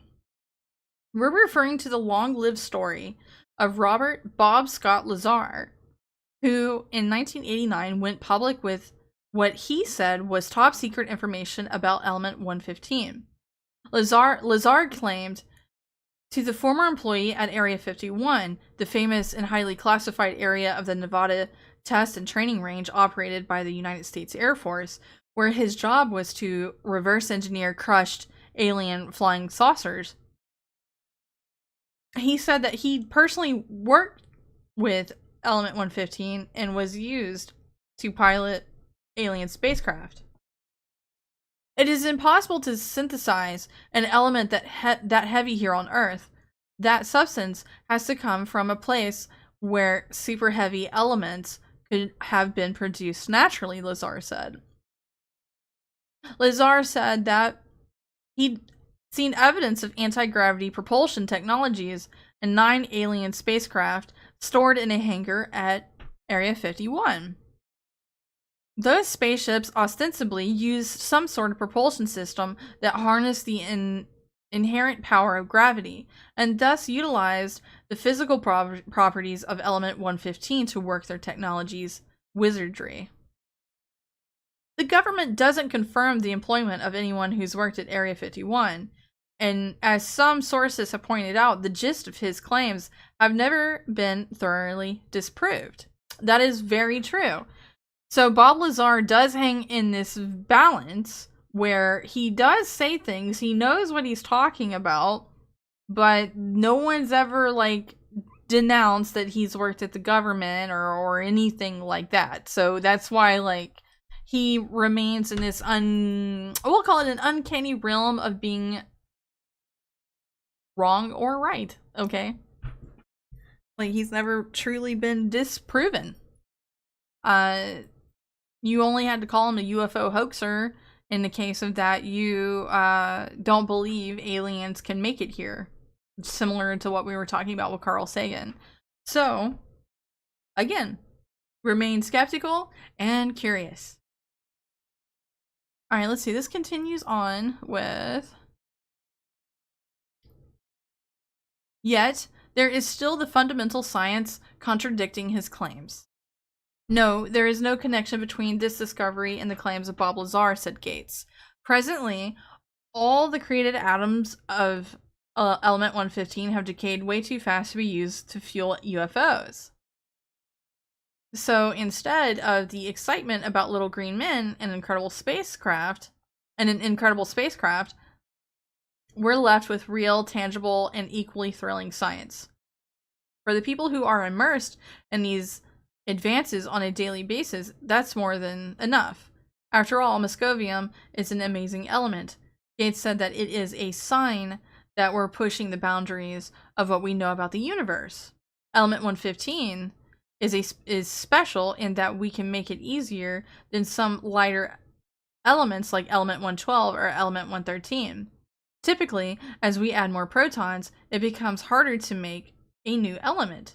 This trend is broken around element 115. Due to this, we have been able to make over 100 atoms of element 115 and begin to understand its nuclear and chemical properties, she said. So we're going to skip through the editor's note a little bit because it also mentions Bob Lazar. Okay, this is editor's note.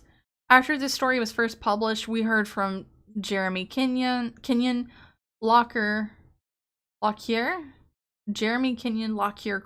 what a name, who directed the documentary Bob Lazar, Area 51 and Flying Saucers, and is very familiar with Lazar. Corbell emailed us some additional information about Lazar and element 115 that we've excerpted here. When Lazar first came forward in 1989, he made a point to explain that there's no reason a version of element 115 couldn't be synthesized and observed at some point in the future. In fact, he predicted that it would be observed, as did many, just likely not in a stabilized form because of the statistical improbability of landing on a relevant isotope. The isotope discovery in 2003 is not the isotope that would account for what Lazar has described having had access to while working at Area 51, Site 4. Lazar reports that the 115 he had access to was far more stable. My understanding of Lazar's thinking is that with the advances in bombardment techniques, new isotopic combinations would be achieved. However, just like how gold was 37 different isotopes and only one isotope is stable, 115 is suspected to be mostly rapid decay isotopes. So hopefully in the future, we will land on a version with a longer half-life, even if it just ends up being a few atoms of it. That would be cool, and one day will likely happen, Corbell said. So, in that documentary, I wanted to watch that with you guys, but it is quite long. It would have to be an entire stream dedicated to that. But, you know, we get a little taste of Bob Lazar tonight, which is something I said in the past that I would like to talk about with you guys, and no better time than now, right? But I do have a... Okay, I'll take a drink. But I do have a 10-minute interview with Bob Lazar so you guys can see what he's like for yourselves, for those of you who've never seen him, okay? Was that really cool though? You got to learn science. And I got to help you learn a little bit about it. I know. I'm the best angel there ever was. Ever was. Mm-hmm. Mm-hmm.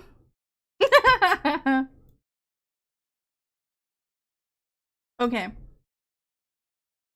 For science! So yeah, this is just around 10 minutes long. And it is Bob Lazar's original interview excerpt on UFOs in the Area 51 Site 4 secret base. Okay, and again, this is the shortest thing I could find. I looked for written articles, anything, but they're all extremely long. So this is the shortest thing I found, and I wanted to include this because Bob Lazar is, you can't talk about alien abductions, UFO sightings, what have you, without learning who Bob Lazar is. So we're gonna listen to him in his own words. Room Mountains first surfaced. Okay, excuse me, hang on. Former government scientist has alleged that the U.S. military is flying recovered UFOs at a secret base in the Nevada desert. The allegations about the secret facility near the Groom Mountains first surfaced on Eyewitness News last Friday. Scientist Bob Lazar says there are at least 9 of the flying saucers being tested and that they were not built on Earth. George Knapp has more in the continuation of our series. I don't know what year this was published. Yeah, well, it's obvious it came from somewhere else. 1989. This is 1989 when he, quote unquote, blew the whistle, like when he came out to talk about it. Other than Earth.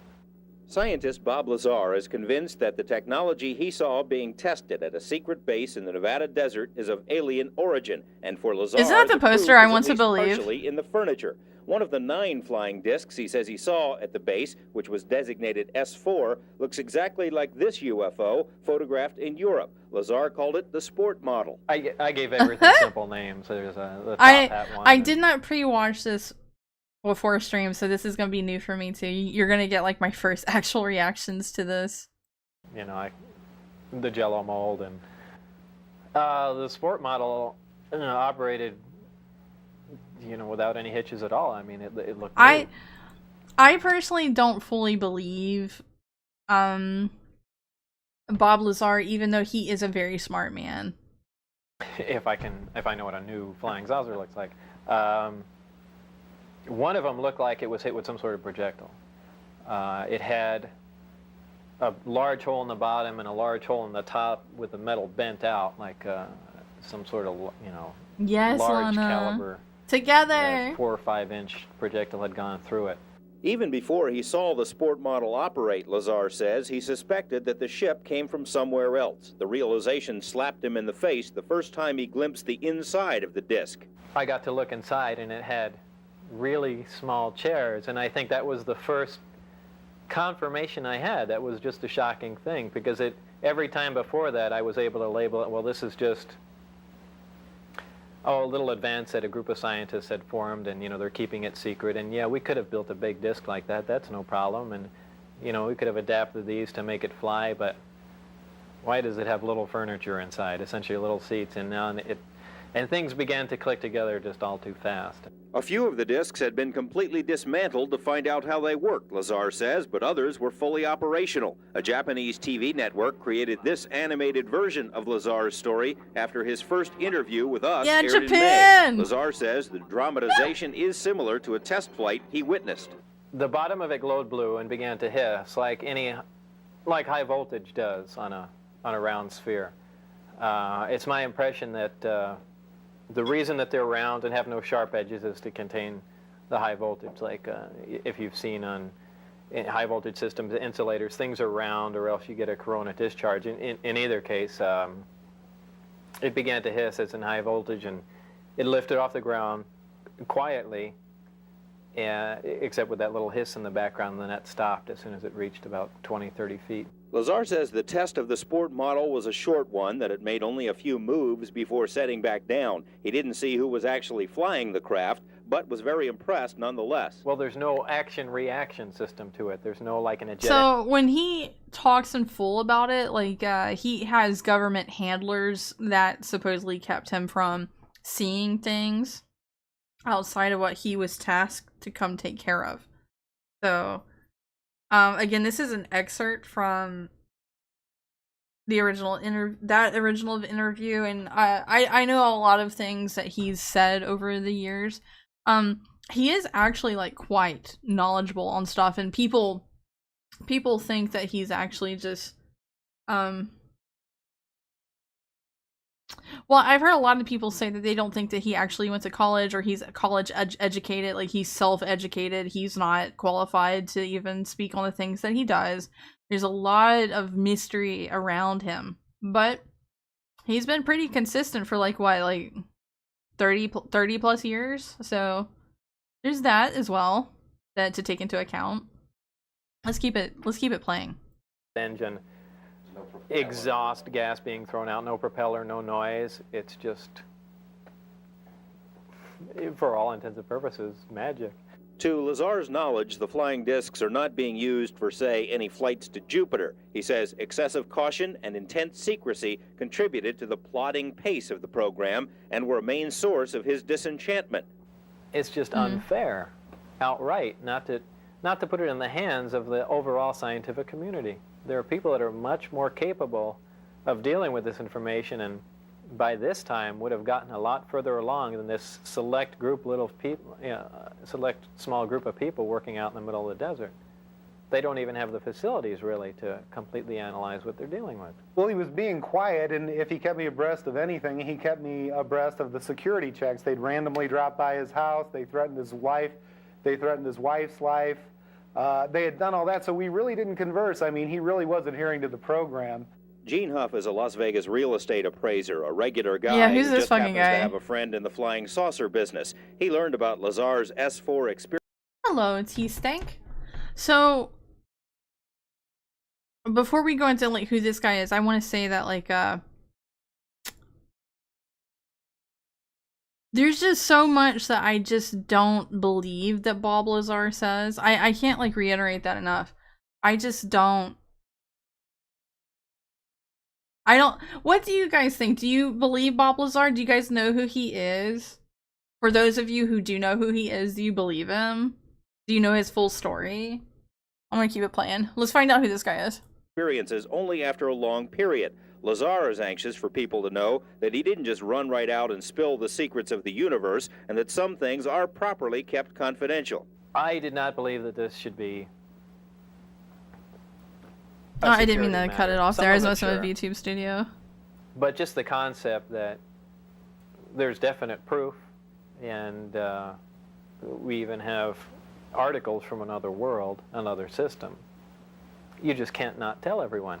A lot of people don't believe that, but I do. When he reached what felt like his bursting point, he took Huff and a few others to the edge of the Groom Mountains to see the flights for themselves. A total of 5 witnesses on 2 consecutive weeks managed to dodge security patrols long enough to see the strange glowing object lift above the mountains. It came up above. Okay, so this is like a big thing. Also, I want to say in this time era where you had a person that's going to vouch for you, like that was like a thing, and boomers would just believe that. It's like, hey, he's vouching. This dude that's in the real estate that has nothing at all to do with fuck all, he's vouching for the guy. Like that's like very boomer logic for the time. The same mountain, it moved around. It did a step move. It actually went up in the air like this and hovered, then dropped way down. Then it just floated around and cruised around, and then it started coming up the mountain range. This home videotape was recorded during one of the trips to the Groom Mountains. No, what? Did you see that move it did? No, I didn't. It went Because like I kept it went vroom, vroom. Wow, look how bright it's getting. Look at it now. Getting bright. Not Here, bright hold- enough for me to get the son of a bitch. Here, hold on, right here.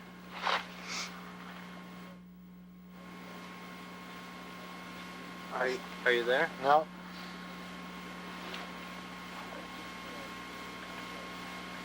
It is bright right now. Admittedly, the tape proves very little by itself because with the distance and darkness, there are no reference points other than the alleged flying disc. But Lazar's information about the time and location of the test flights proved correct, not once but twice. That, according to our off-camera interviews with each of the other witnesses. Gene Huff describes his second sighting. through the telescope we had seen it was an elliptically shaped light. You know, that's about, because you can only get so close, even with a telescope, to a secure facility. Anyway, it came by up by us very rapidly. It glowed and glowed brighter like a sun, and we almost got the feeling it was going to explode. It glowed. He speaks with such conviction. Do you guys feel that when he's talking? He's recounting from actual memory. Like he's speaking with conviction. So bright, and we backed up behind the car. Then it went down. It glowed back up a little bit, and very softly glided back over back where the mountains where it came up, hovered for a while, and then just sat down, just like you see in the movies.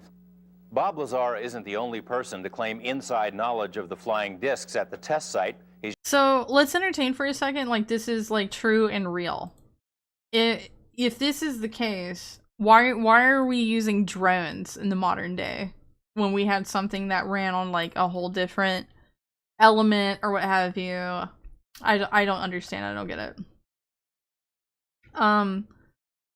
However, Bob Lazar's job was to figure out the alien technology.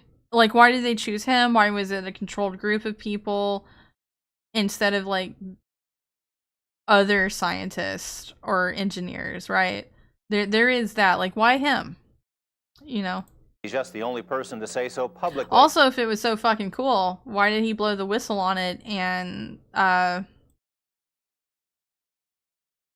basically just quit his job over it? We have communicated with I mean, alright, it's ridiculously expensive, alright. several people who say they know of the saucer program. Maybe we don't want like foreign nations to learn about it. Maybe.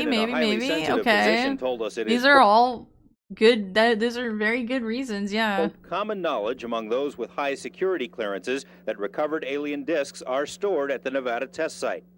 A Las Vegas professional I don't quite know who what the once served Phoenix in the Phoenix military lights and are. was stationed at the test site says he saw a flying disc land outside the boundaries of Area 51, that it was quickly surrounded by security personnel, and that he was taken away and debriefed for several hours.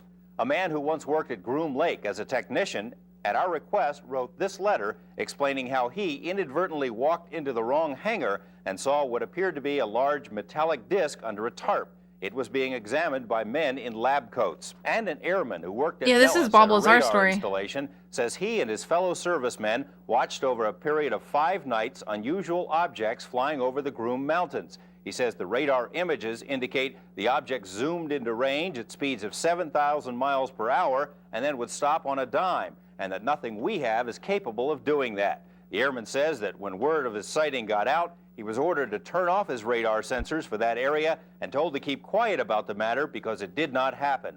None of this means that the military is actually flying alien spacecraft in the Nevada desert. It could all perhaps be explained to some other secret program. Lazar insists that's not the case. We put the matter to the U.S. Navy, which, according to Lazar, is running the saucer show. 4 different naval offices were contacted. All denied having any information in their files. The Naval Research Lab said it conducted a thorough search but found zip. Naval Intelligence said much the same thing, adding it is not required to create a file where one doesn't exist. A side note, we also requested files on a UFO sighting over Tremonton, Utah in 1952. The Navy spent more than 1,000 hours studying film of that sighting, a fact that's been noted in several publications. But for purposes I cannot see at all what this arrow is looking at. of our request, the Navy couldn't find those files either. The group that runs this project, whether it really is the Navy or they just say that, apparently these people have executive power. They don't report to anyone. Tomorrow, more troubling allegations about the military potential of alien technology. George Knapp, Eyewitness News 8. Well, I don't know, guys. I'm kind of thinking Bob Lazar made it up. I don't know. His story is actually pretty interesting, and this was just a bit about him. It's way too long for me to go through on stream unless I dedicated an entire 3 hours to just watching Bob Lazar. But I highly recommend you guys like go look him up and find out more about him. And then you can tell me what you think. I I think he, again, I'm gonna say it again. I think he's a knowledgeable guy, but I think he's lying about working for the government. I'm just saying.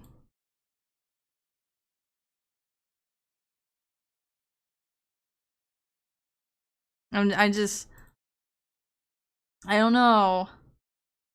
But it's also like convenient, isn't it? It's like we don't want foreign nations to know about it. Especially Russia, given the time frame this was in, and what have you, right? But he wasn't killed for it or anything. So, I don't know, brothers. I don't know. But again, we can't talk about the alien files without talking about Bob motherfucking Lazar. Alright? So, let's actually look at some of the videos that was in the files, okay? And as I was telling you a little bit ago, going to the government website, like you can't view the PDFs or the videos without having to download them. And I personally do not want to download anything onto my computer that is from the government, okay? But we're gonna watch some videos from it because other people were more outgoing than I am about that sort of thing. Is this about blah, blah, blah, blah, excuse me? I've been stuttering all over myself tonight, guys. Thank you for putting up with me. Let's see. And nobody has film of it? Oh, hold on, wait. So Locke is saying the Phoenix Lights were a massive triangle craft. That's kind of ringing a bell actually for me. I think I actually really remember hearing about this. Were a massive triangle craft, aircraft carrier 6s over the city of Phoenix for hours. Thousands of people saw them. The news just made fun of them. Well, is a biblically accurate angel? Wow! I know that's like me. That's his angel up there. That's like little of me. I'm just like checking things out. But I think out of all the videos, I thought this one was like one of the cooler ones. So what this is right here that we're looking at, this is thermal imaging from a military aircraft. These things are invisible and from other dimension because hell is another dimension. Who are you? I was just like trying my best to find videos and I came across this guy. I have thermal imaging cameras. You shouldn't pay any attention to these things. They are there. You should just look for Jesus, not aliens, because aliens are really demons. Okay, this guy, listen, no offense to him, please, no offense, my Christian brothers. He's a little kooky, but this is like a pretty interesting video. But we're gonna skip through this one. This is the video here. Or this is a big, huge compilation of a lot of the videos that was on the government site. And we're going to skip around and check it out because I am not making me or you guys sit through 42 minutes of what is effectively fucking nothing. But there's something. And while we're watching this, I want to tell you guys some things, okay? Is that, do you guys remember Buzz Aldrin, who was famously talking about the potato-shaped moon Phobos of like, wow, whose moon is that again? Mars? Mars's moon? Phobos? Did my bonk not work? Did my bonk not work? Did I get bonked or not? Rocky, if that did not work. Mars, will you please refund him if that did not work? Did it not? Listen. I bonk myself in your honor, sir. But anyway, like Buzz Aldrin strongly believes in aliens. Oh, it did? I just didn't hear it. I'm sorry. I was too busy like running my mouth. Tristan Blaze. Thank you for the follow. That's a cool name. Tristan Blaze. The Blaze brother. Thank you for the follow on Twitch. For those of you who are discovering me tonight, I want you to know that I am also on YouTube and I'm also on Rumble. Let me see. How many people's watching? Let's see. We got 17 on YouTube. We got 22 on Twitch, and then we got 29 on Rumble. Guys, thank you so much for being here listening to me run my mouth about like aliens and shit. Okay, thank you for letting me be your alien tonight. Okay, listen, I'm just a little Zalien. Okay, I mean maybe aliens really are demons and fallen angels. I mean, just look at me. Just hold on. I mean, just look at me. I fell from somewhere, alright? I don't know if I came through the stratosphere or whatever, but you know. It happened. Alright? So anyway. These videos are the proof that it wasn't really much of anything. They are like weird objects and what have you, but let's go back to talking about Buzz Aldrin for a second. So he had the point of talking about like he thinks that Phobos is not a real moon. That there's like a pyramid on it. I wish I could have included it, but you guys, like, I already had so much tonight to talk about that like some stuff I had to like omit, okay? But I still wanted to make mention of it. You can find interviews of Buzz talking about it. Like Buzz Aldrin, an astronaut, does really believe in aliens. And I also really love Buzz Aldrin. I think he's fucking cool. Let's see, so Buzz Aldrin said he saw UFOs on the moon, but also he never went there. It was fake, right? I don't know! I mean, when has anything that has a position of power ever been truthful to us? Like, the government? Even Trump so much? Like, when? When has it been truthful with us? And then, like, the little white lies that tell us for our own good, right? There's all those, too. Were Zim drives to Mars? No. But I gotta tell you, hang on a second, guys, when we were reading about this lady, when she was talking about the tall aliens, I was like, she had the Irken. It was the tall ones, the mighty tall ones. She had the Irken, guys, and trying to impregnate her.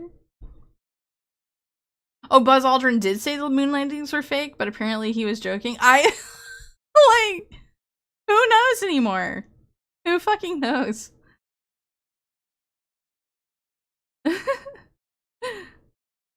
Who knows anything anymore, guys? I don't know. Ah! I'm sorry. Just a little woman raging. Don't mind me. That's Pearl. You can't fool me. What you talking about? Death? Let's see. MUFON covered up that gray alien abductions were stopped by the calling of the name of Jesus Christ. Hey, we're going to talk about gray aliens in a minute. It's the Anunnaki. Oh, I forgot about the Anunnaki. Yeah. Anunnaki. Hold on, let's skip around a little bit. Oh, here's like the infamous like wind turbine things. This has no sound, by the way, guys. It has no sound, so I'm just like running my mouth over top of it. I hope it's pleasantly entertaining you. I am trying my angelic best for you guys. That's all I have to offer in this world, man. Incoherent ramblings. Oh, I see it now. It's like a little white dot going through the wind turbine things. Look at that. Wow. Wow, wow, wow. Something. I would be more interested in it being actual, like, alien impregnations or whatever it is. Hey, do you guys know? Okay, have any of you ever played Sims 3 and your sim could get accidentally abducted and then impregnated by the pollinators who were like little green aliens? I used to love them so much. I loved it so much. I loved the pollinators. Troll fan thinks the alien stuff is such nonsense. The closest planet possible to us that could have life is millions of light years away, meaning it would take millions of years for them to travel at the speed of light to get here. Right. Mm-hmm. Hey, what was that book? That cult classic book. I might have to Google this. Where it was, you had to be on the spaceship for 84 years, and they had to take partners and raise children and stuff, and they were going to what was that book? And they were going out to a far out galaxy and then back. Hold on. I'm gonna look this up while we watch these videos.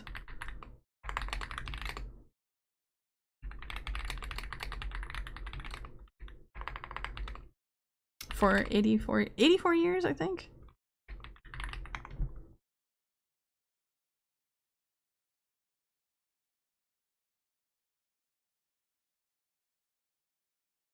Was it a Robert Heinlein book?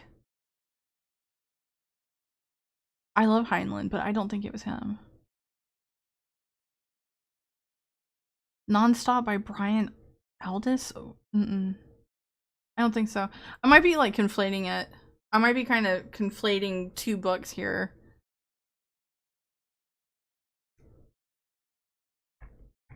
I really want to remember this book.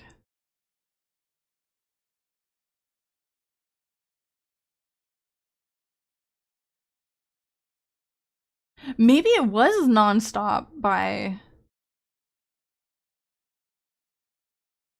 Who's this by? Brian Aldiss.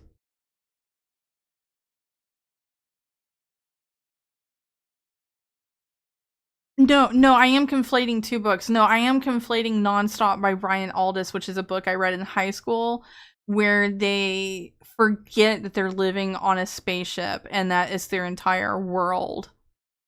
And then Orphans of the Sky by Heinlein. Am I really confusing the two?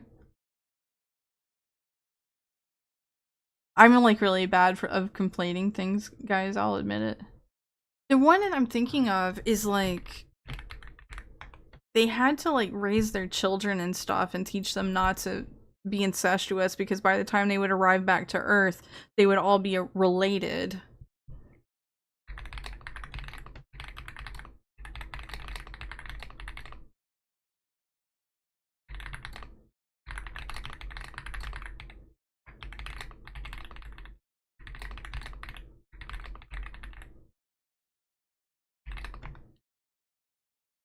I'm like diligently trying to find this. I might be conflating two whole books. But the thing that I'm trying to think of is like a very interesting look at what it's like for them to... Hang on.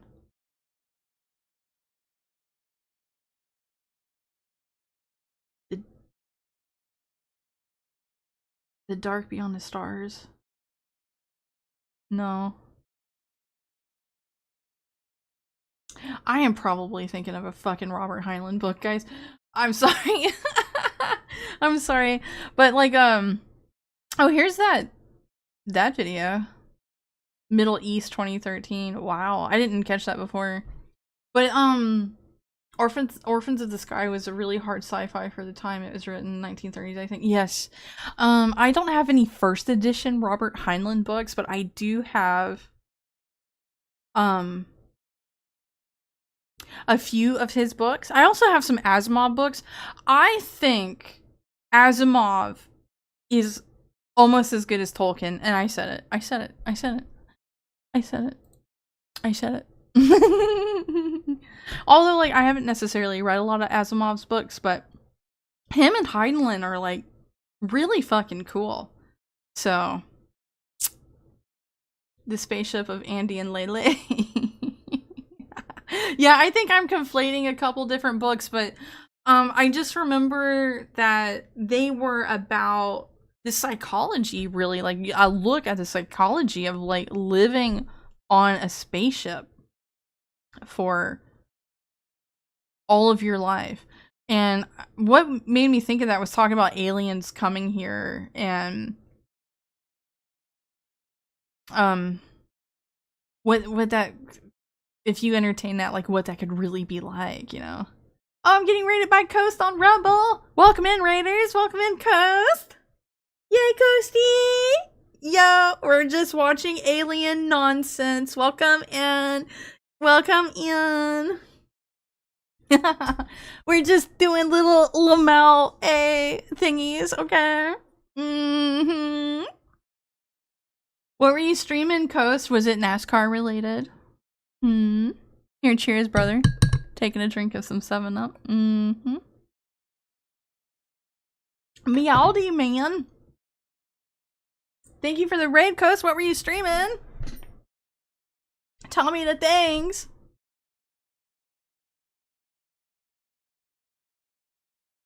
Alright, let's skip through this a little bit more.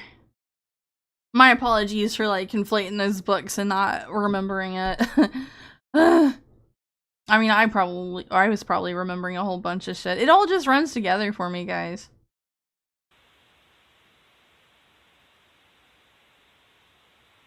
I mean, this is all stuff that we've already pretty well seen before. Or just seen some form of over the years, right? Talking about aliens. I was doing Star Wars The Force Unleashed DLC tonight. Plus got gifted 10 subs. Yo! Nice! Yeah, I've entertained the idea of aliens living on a spaceship for thousands of years to get here.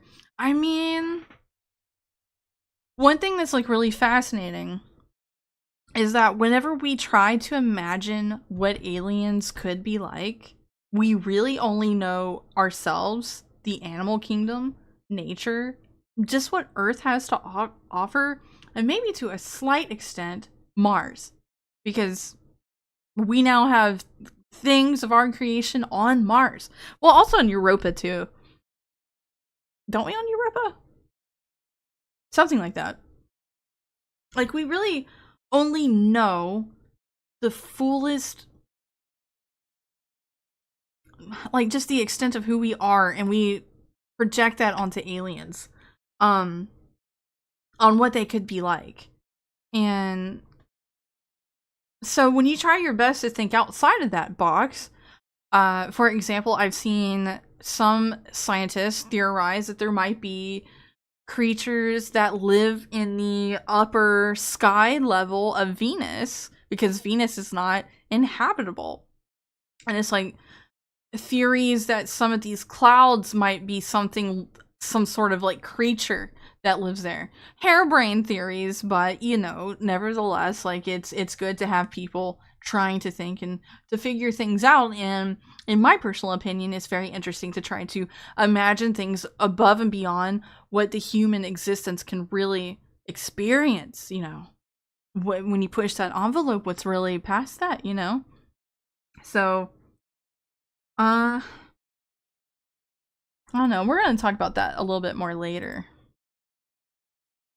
There's not, again, like these UFO files. Citing not only some particles, or not really much, but as well as an unidentified object, plus the booster.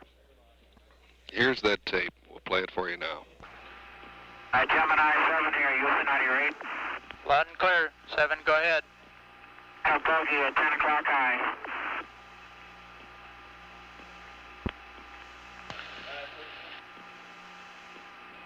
This is Houston. Say again, 7. Say it again, 7. Bogey at 10 o'clock high. Roger. Oh, bogey.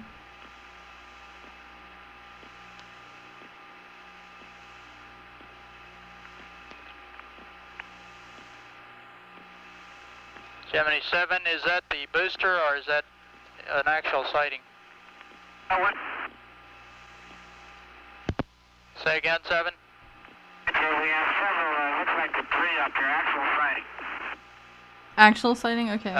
You have any more information, estimated distance or size? We also have the booster in sight. Understand you also have the booster in sight, Roger.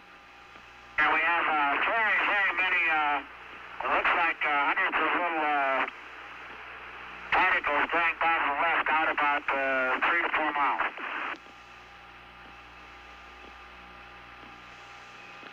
understand you have many small particles going by on the left. At what distance?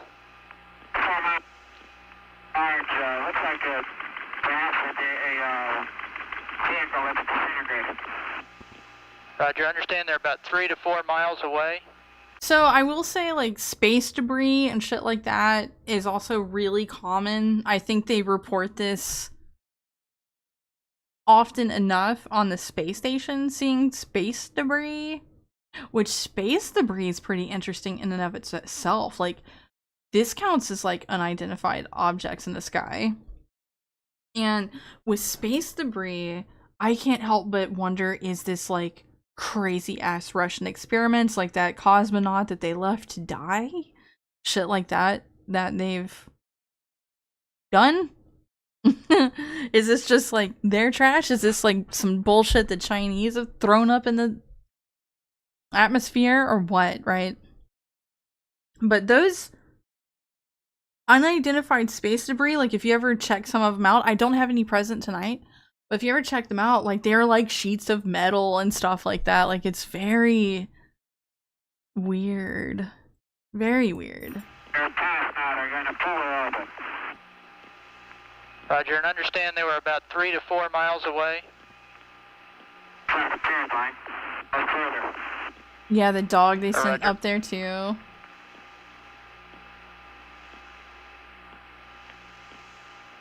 Is this all this is? Houston, this is 7. Go ahead. I have the booster on my side as a brilliant body in the sun against a black background and with billions of particles around it. Oh, it's Roger, covered what in direction particles? is it from you? Emitting particles? It's about at my 2 o'clock position. Does that mean it's ahead of you?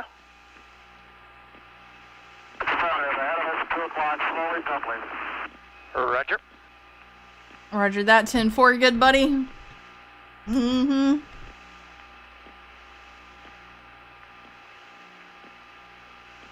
This goes on for quite a bit. Unidentified object, of course, the third object was bogey. There were several references to the Don't bogey. mind me skipping around, guys. This is the unidentified object in addition to particles. It's not really all that Headed in exciting. a polar orbit, you heard Frank Borman say, plus Jim Lovell discussing the booster. It was Borman who reported sighting the bogey. This is Gemini Control Houston at 4 hours, 24 minutes into the flight. All right, well, I'm going to leave it there, and we're going to move on. So that's pretty much it. Like, this right here. And there's, like, 2 videos worth of this. I think this person had a part 2. I'm going to like it. That was a lot of work. I think there's a part 2 to this, but as you see, it wasn't really that thrilling or gripping. But fun fact, only women commit crime in space. Yeah. Why do women have to be such bad girls, huh? I guess they can't all be pick-me's. Alright, so anyway. So here's Dom Luker, which he is pretty clickbaity, pretty bad as the Daily Mail at times. But here he is talking about something that isn't all that bad. So I wanna read it. Let's see. Hard news. Prolific exorcist Father Chad Ripurge. That's a pretty badass last name, I gotta say. Announced he witnesses demons manifest into gray aliens when he performs exorcism on March 10th, 2026. Let's see. Here's a quote from him. I know other exorcists where they would in session, they would see what once the demon manifested, they would manifest in literally looking like an alien with the eyes and the small mouth and the whole bit turning gray. And they even called themselves gray. They tried to lie to the exorcist by saying, oh well, we're not angels, good angels. We're not bad angels. We're not demons. We're kind of in the middle. were neither good nor bad. No, dude, you're just a demon. So I don't know who the hell this guy is, but I find it very interesting that he brings up gray aliens. Okay, so we're gonna let him speak, and then we're gonna talk a little bit more about gray aliens. Now, for those of you who are new here, as you know, I am not a Christian. I have no problem at all with religion. I find most religion beautiful. I am more interested in the left-hand path. Like, I'm more interested in high magic. Well, some low magic. I mean, I guess witchcraft is kind of cool, but like, I mainly like high magic, such as hermeticism. Okay, but it's still all very fascinating to listen to this and what have you, at least in my opinion.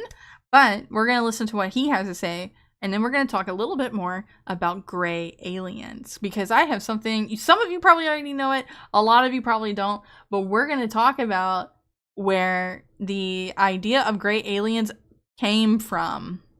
Okay? You know, other exorcists where they would in session they would actually I know I just read this, but I also want to hear him in his own voice to get an idea more of who this man is. They would manifest in literally looking like an alien, with the eyes and the small mouth and the whole bit turning gray, and they even call themselves gray, and they try and lie to the exorcist by saying, oh well, we're not angels, good angels, and we're not bad angels, we're not demons, we're kind of in the middle, we're neither good nor bad. No, dude, you're just a demon, right? Because when you start talking to him, it's all that is a diversionary tactic, which they do in the sessions. So just as we're seeing this play out itself on a grander scale in the world with the whole alien thing, they'll try and do that in the session where they're just trying to distract you by something that. I will tell you, I don't know a whole lot about exorcism. Like, there's just like little bits and pieces that I understand from like medieval era exorcism and what have you. I would troll the priest too. So, of course, we're going to talk about Lom, or Aleister Crowley's Lom, who's right beside me. So, I know a whole lot about Lom, as I know a whole lot about Aleister Crowley, or Crowley, as you're supposed to pronounce it, but Crowley. So, with Lom, we don't know anything. So, Crowley died before he published really much of anything about Lom. And I'm trying to remember my facts here. So we don't really know anything about him. It's likely that this was another entity similar to AYYY, which is AIWASS, like this being that was speaking to Crowley and his girlfriend at the time when they were in Cairo and he wrote the Book of the Law. But yeah, this is Lom. And this is where we get the idea of gray aliens. Most likely the idea of where we get the idea from them. So we're going to read this. This is Wikipedia. What is the page I'm on? Gray alien. The gray aliens. That's right. So, we're gonna read a little bit of this. But again, this was discovered, Lom was discovered in Aleister Crowley's, one of his journals after he died. We don't know anything more than just this drawing. Well, I mean, I think he made mention of him probably a handful of times before he died. But, yeah. To be completely honest with you, if you want my take on it, I'm pretty sure that Aleister Crowley was like pretty badly habitually addicted to hashish, and this was just some crazy vision that he had. But again, remain skeptical and curious. Alright, so origins and literature. Descriptions of beings similar to gray aliens predate claims of supposed encounters with them. In 1893, H.G. Wells presented a description of humanity's future appearance in the article The Man of the Year Million, describing humans as having no mouths, no noses or hair, with large heads. In 1895, Wells also depicted AYYY, its successor species to humanity. In similar terms, in the novel The Time Machine, both share many characteristics with future perceptions of grays. In In 1987, H.G. Wells wrote The War of the Worlds. In the book, Wells depicts an advanced Martian species with large, dark-colored oval eyes and gray, hairless skin. It is briefly mentioned that there is also a humanoid variant of the species. This Martian species may have inspired the design of grays in popular culture. So we can at least account up to like 1893, right?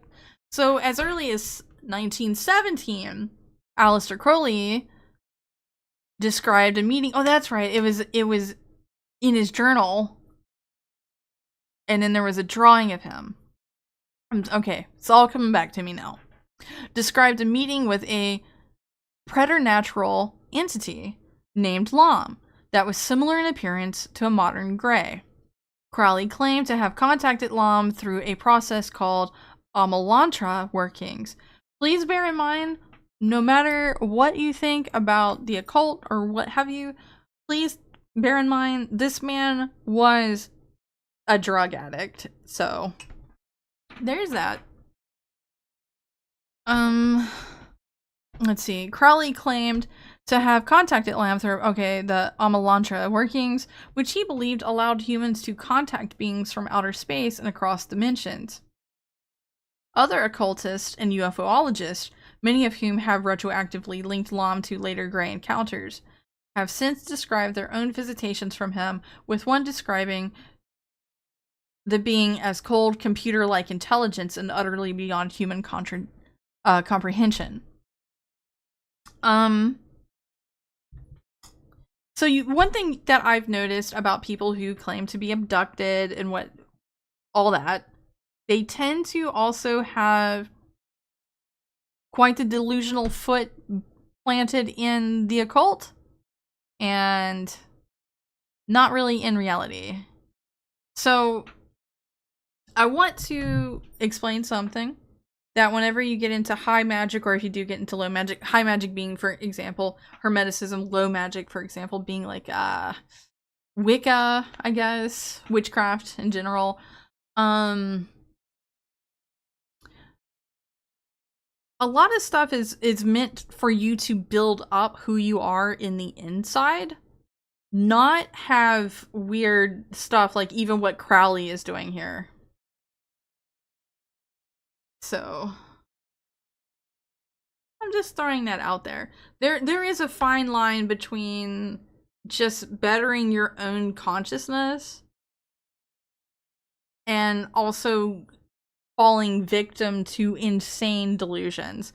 So whenever you see people like Christopher Lee that's like, oh, don't practice magic, you're gonna lose your soul in that is more than likely what he is referring to. Is just the madness that it can cause. So there's that. Which I can talk for hours about the occult and stuff, but tonight we're talking about aliens. So with that in mind, there's a lot of them. This is another Dom Luker post. I think people deserve to know the truth about it. A lot of, going back to like what we had. Can I pause this, please? Why can't I pause this? Going back to earlier about the nonsense post about like religious leaders are told to prepare or what have you. So it's about self-discovery. Do psychedelics play a role usually? Oh yeah. I mean, yeah. I personally would not do them. In my opinion, hang on, let's talk about that for a second. In my opinion, a lot of people who feel like they need to do drugs to, like, you don't need drugs to meditate or just make that person inside stronger. Like, you don't need stuff like that. I feel like every human being is just going to struggle with their one vice, mine being soda. And they're gonna find excuses to use it. When you look at, we'll use Terrence McKenna for an example. He's not an occultist, but he traveled around in his lifetime to study shamanistic cultures and their use of like ayahuasca or what have you. That's like my phrase tonight, what have you. What have you. And yeah, you don't need anything else for meditation. That's like the biggest thing. Is like mental focus, like you strengthen your mental focus. Yeah. Like if you look at like a lot of so let's look at low magic. Let's look at traditional witchcraft. We're not talking about Wicca or anything like that, just traditional witchcraft. Like there's a lot of it where you are trying to imagine a pure white light, like either like before you or in your chest or in your hands or something. And you got to learn how to build up your mental focus and all of this pure energy that is within yourself. That's not like bad or dark stuff. Like we're not talking about like summoning demons or anything. I guess it's time for me to get a drink. I am a bit thirsty. I am starting to sound parched too. There we go. It's like that. Like you're building up.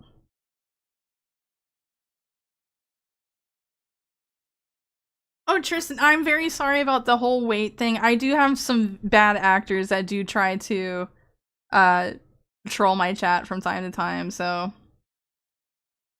thank you for waiting. My grandfather was part of the crew that recovered the Apollo 11 capsule with Buzz, Neil, and Michael. Also, thank you for the name compliment. Oh, Tristan Blaze, brother. That's actually really fucking cool. Thank you so much for sharing that with me. Thank you. That's like really awesome. Anyway, you want to use meditation to, I mean, prayer is a type of meditation as well. I would rope it in with that. Like you're focusing on putting good out there. Do you get what I mean? Are you guys picking up what I'm putting down? But a lot of people, like, they want to do DMT, ayahuasca, peyote, LSD, acid, or mushrooms even, and I get that some people are mentally stronger than me and they just want to have fun, but I cannot sit there and hallucinate. I don't know what good that's bringing me. Like, I can meditate and project as I need to and do that. Like, these are like profound psychological systems that do actually help soothe the spirit more than like what pharmaceuticals are gonna do and therapy is gonna do. Like it's not bad. You don't want to talk about the racist machine elves? Oh, that's right. Oh my god, the machine elves, yeah. Like, how is that advancing anything? But anyway, let me rope all this back into my main point about Crowley a bit ago, that he was habitually just constantly on drugs. He was also kind of a fucking asshole. I say kind of, meaning 100% dickhead. Like, he was definitely that. It's mental focus exercise. You learn a lot about yourself. Yes, thank you. Fenris is like putting it in better words than I was doing.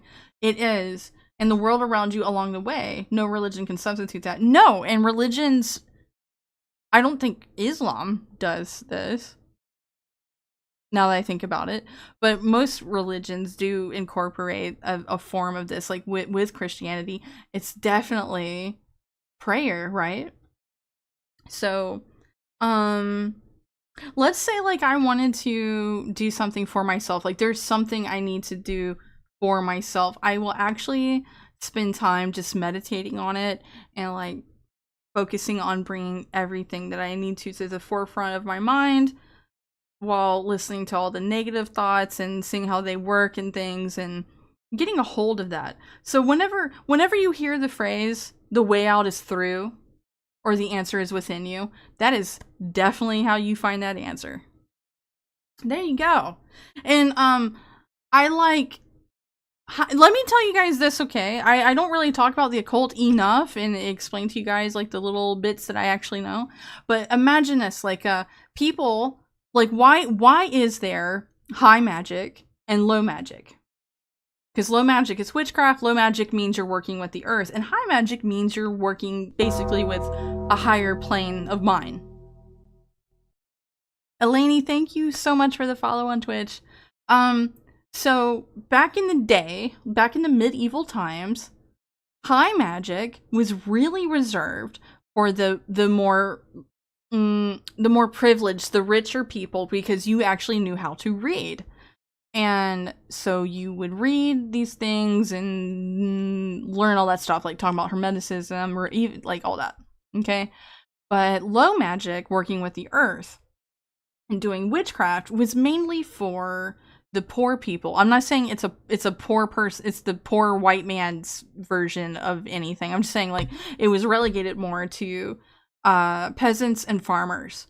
So you would take basically what you knew from tradition, and it's like, okay, I know that if I take some rosemary and some witch hazel and rose petals and I did a little bit of this and that and this and this, that's gonna help somebody's, like, I don't know, ailments of some sort. I can't quite off the top of my head remember anything that helps with like stomach ailments. Maybe ginger or something. Did they have that back then in medieval times? But high magic, which both high and low would have ceremonial magic, but you really don't see that in low magic too much until we get to the 1950s and Gerald Gardner turns witchcraft into a religion called Wicca. And the reason why it became a religion is because it was just not seen as anything credible by the UK government, by Parliament, because it was completely outlawed. So he turned it into a religion so it would be credible. Okay? That's why it's a religion, and I don't take it seriously. No offense, please. If you're a Wiccan, you're a Wiccan, whatever. But with high magic, that's where you're going to see ceremonial magic, and I think ceremonial magic is bad fucking ass, and I know people are going to hate on me for that, but that's what it is. That's how I feel about it. But in the future, I will do a stream if you so want, and I will like talk to you about all the different types of magic that there is, what they all mean, why people would decide to summon demons, even though I don't recommend it, I don't do it. But it is cool to know about them. But like, imagine the Middle Ages. In the Middle Ages, okay. Like, why would you summon demons? Why is that like a thing? I want you to think of it like this, okay? Because magic was more commonplace back then, rather than now. It really didn't have its resurgence until Crowley and all those guys, like Waite and the rest of them came around, okay? So in the Middle Ages, what the fuck was I just talking about? I lost my train of thought. Okay, so in the Middle Ages, let's say like you're like really desperate and God is not answering your prayers. The angels are always busy. They're not going to be able to answer your prayers. They're always fighting something. They're always dealing with something. You're going to get desperate and you're going to summon a demon. That's why they did that. So anyway, let's go back to talking about aliens. Now that we made that point about demons, and here's Marjorie Taylor Greene talking about how she wants to see these aliens as demons. Like they're demons. Which is completely racist, in my opinion. That's so racist. Like, excuse me, what are you doing with all these illegal demons in my plane of existence? So, I'm just throwing it out there, Marjorie Taylor Greene. You are a racist towards aliens. I'd love to see a stream about that. People don't usually explain this well and get lost in the weeds mid-explanation. Well, I could do that. I wouldn't mind. I think I pretty well owe it to you guys, because I talk about it so much. And I don't really go into it. I mean, it's all really cool stuff, you know?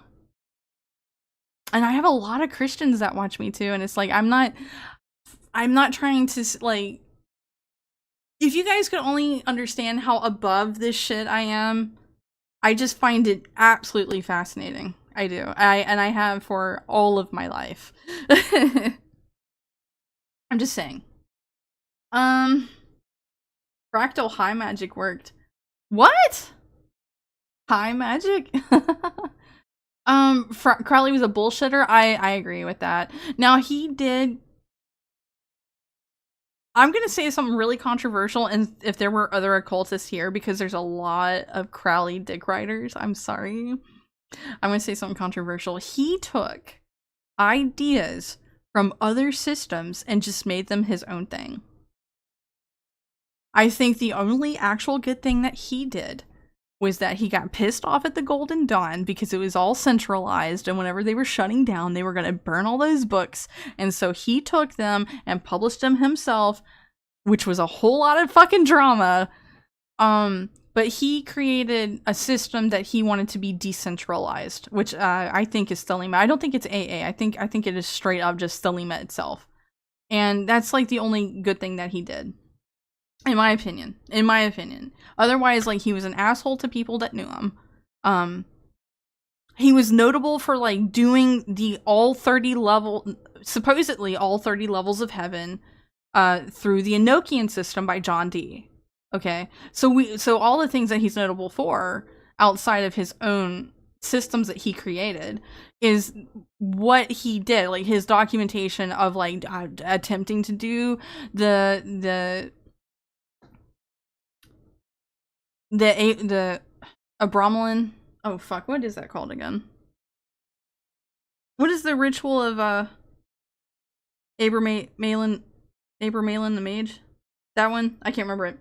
The one where you're trying to reach your holy guardian angel. Like, he did these things, and he's most notable for that. Otherwise, like, he was just smoking a lot of hashish, having gay sex, fucking prostitutes, and being an outright ornery motherfucker towards everybody else. So, but he did create the Thoth deck, and you know, I'm going to give you some factoids about that. The Thoth deck was not even released until after he died. So, there's that. I gotta fucking shut up about this, guys. We're gonna be going late tonight. Aleister Crowley was the Bruce Lee of magic. Take everything that works for you from every style. Well, yeah. Yeah. I mean, like, he didn't even know any of this stuff until he comes across the Golden Dawn and has a falling out with them, and they're like, get your fucking ass out of here, because he is notoriously a dickhead, you know? And you guys, I gotta stop. I just know too much about it. I know too much about drama that happened 130 years ago. That's the woman in me. Because I was like, listen, I'm bringing up old shit and I'm not over it. Which, speaking of all this, I want to say he is unfortunately not here at the moment, but a very kind viewer. Do you hear this? He sent me a gift of the Hermetic Tarot set, and I've never been happier in my life to own these. So this is a tarot card set that is exclusive to the Golden Dawn, and so now I have the Rider-Waite set, I have the Thoth deck, and now I have the Hermetic Tarot. I have all three from the original orders from 130 years ago.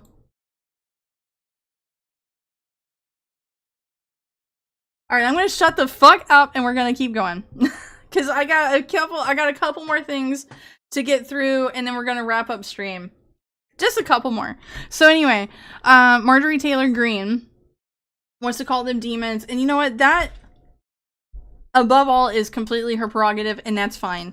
I don't want to make fun of her about that. I actually, believe it or not, even though I talk shit about the Wiccans, I love you guys. Somewhere in my heart, I do. Okay, you don't know it's a religion half the time. And Gerald Garner created it to be one so the UK government would fucking acknowledge that that it's okay to be a witch. Like, you don't even know your own history is all I'm getting at. That's just it. So, magic is just science that we don't understand yet. So, magic with a K is definitely an ancient psychological system that worked for its time. So the closest to, in my personal opinion, to actual magic of the type that's supposed to heal and sharpen the mind. We're not talking about again, like Crowley is I feel like he had fallen to madness, okay? But the closest to it I think is Carl Jung, because he took Christian mysticism and all that mixed with psychology because he wanted to heal the mind, body, and soul. But because Freud was an atheist Jewish man, he did not like that.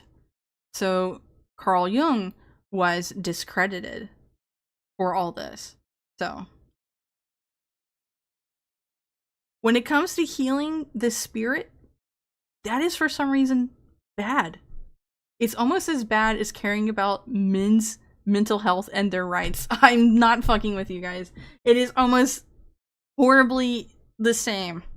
Why? Oh, you can't you can't tell someone to meditate and just look at their bad thoughts and learn how to have this like strong mental armor to fight that stuff. No, they need pills. They need to be in screaming matches with people on the internet, and they need a vice. Okay? Probably fucking alcohol. Why is that? Why do we do that to ourselves? Has always been a reason. Yeah. Any sufficiently advanced technology is indistinguishable from magic. Sledge, it is so good to see you. You've been here like for a little while. I'm sorry. Hi, Sledge. I've been ranting too much, guys. But anyway, we're gonna go a little late. I got like 4 more tabs. Marjorie Taylor Green says they're aliens. Moving on. So I did have this here from another one from Don Luker, who's talking about them being reptiles that I'm gonna skip over because it is Dom Luker. Okay, but we're gonna skip around. Let's see. Dante Centauri, hang on. Secret book of alien races from 1946 that speaks on reptilians, Galactic Council of 13, and even Christopher Columbus. Dante Centauri, a former special forces sergeant from Europe, translated a secret book about aliens from Russia to English, capturing the minds of many believers in extraterrestrial life in the process. The book is titled An Introduction to the Alien Races Book, which was written in Ruski as something very angry and commie-esque. So, we're going to skip around in this. Let's see. Dante did all of the translations with his friend Petro, who later sadly lost his life in a car crash. Secret Alien Races book translated into English. The book is believed to have been written in 1946 to 47 with constant additions and revisions over the years. That's terrible. I don't believe any of this, by the way. Like this, when we start talking about reptilians, I believe none of it. I don't believe any of it. I would sooner believe in moon Jews than reptilians. I'm just saying. Let's see. We got the Anunnaki. What else we got in here? The day humans killed reptilians. Just bullshit.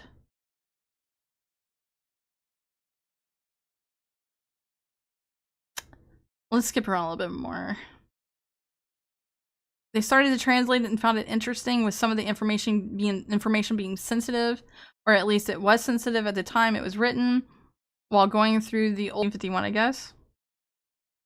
I don't know, I'm skipping over this. This is nonsense. Oh, bye T-Stank, thank you for being here.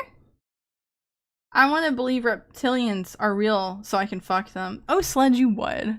You like scalies, do ya? Scaly lover, huh? So, I'm gonna end it with a really crazy story that I have found very interesting for several years now. That comes to us from April 14th, 1561. Okay, and as you know, I love my ancient history stuff. What does this count as ancient? It's pretty ancient. Kind of ancient. But yeah, this is a depiction of a celestial phenomenon over Nuremberg, April 14th, 1561. So we're going to end it here. I'm going to read this to you guys. And whether we want to believe in aliens or whether they're not real, whether they are real, we truly want to believe or not, this story is quite interesting if you've never heard it before. All right. So this is a depiction of a big battle that happened in the sky. And the townsfolk are dealing with things that's falling out of the sky. That's early modern. Synth State, I'm sorry. I never knew where the line was for it. I love dragon women, dragging them across the floor. Dragon ladies are cool though, I mean, in real talk. Okay. So I'm going to read this paragraph and then I'm going to read to you what that actually says. Okay. Let's see. As the sun rose on April 14th, 1561, over the German city of Nuremberg, the residents saw what they described as some kind of aerial battle take place in its glare, complete with the erratic dance of orbs, crosses, cylinders, and the appearance of a large and mysterious black arrow-shaped object, all followed by a crash landing somewhere beyond the city limits. Later that month, local artist Hans Glaser produced a broadsheet pictured above, offering a woodcut engraving of the scene and a detailed description of what was witnessed. And we're going to read that text. The line is retarded. I've never known it. Erotic dance. Did I say erotic? Does it say erotic? Or did I mean exotic? Erratic. Did I say erotic? If I had a Freudian slip there, pretend you didn't hear it. So anyway, let's read it. Look how long that is. In the morning of, again, this is what this text right here says, okay? In the morning of April 14th, 1561, at daybreak, between 4 and 5 a.m., a dreadful apparition occurred on the sun, and then this was seen in Nuremberg in the city, before the gates and in the country, by many men and women. At first there appeared in the middle of the sun 2 blood-red semicircular arcs, just like the moon in its last quarter, and in the sun, above and below and on both sides, the color was blood. There stood a round ball of partly dull, partly black furrous color. Likewise, there stood on both sides as a torus about the sun. Such blood red ones, and other balls in large number, about 3 in a line and 4 in a square, alone. Also some alone.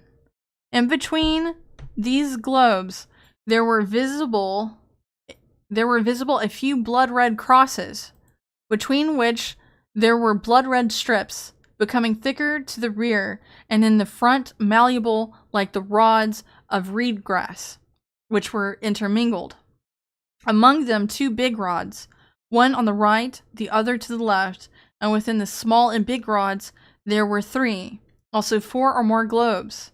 These all started to fight among themselves, so that the globes, which were first in the sun, flew out to the one standing on both sides. Thereafter, the globes standing outside the sun in the small and large rods flew into the sun.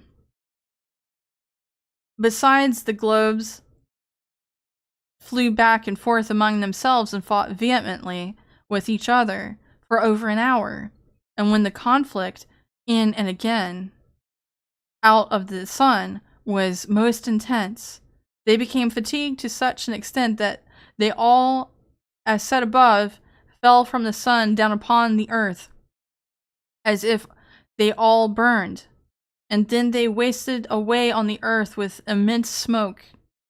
After all this, there was something like a black spear, very long and thick-sided.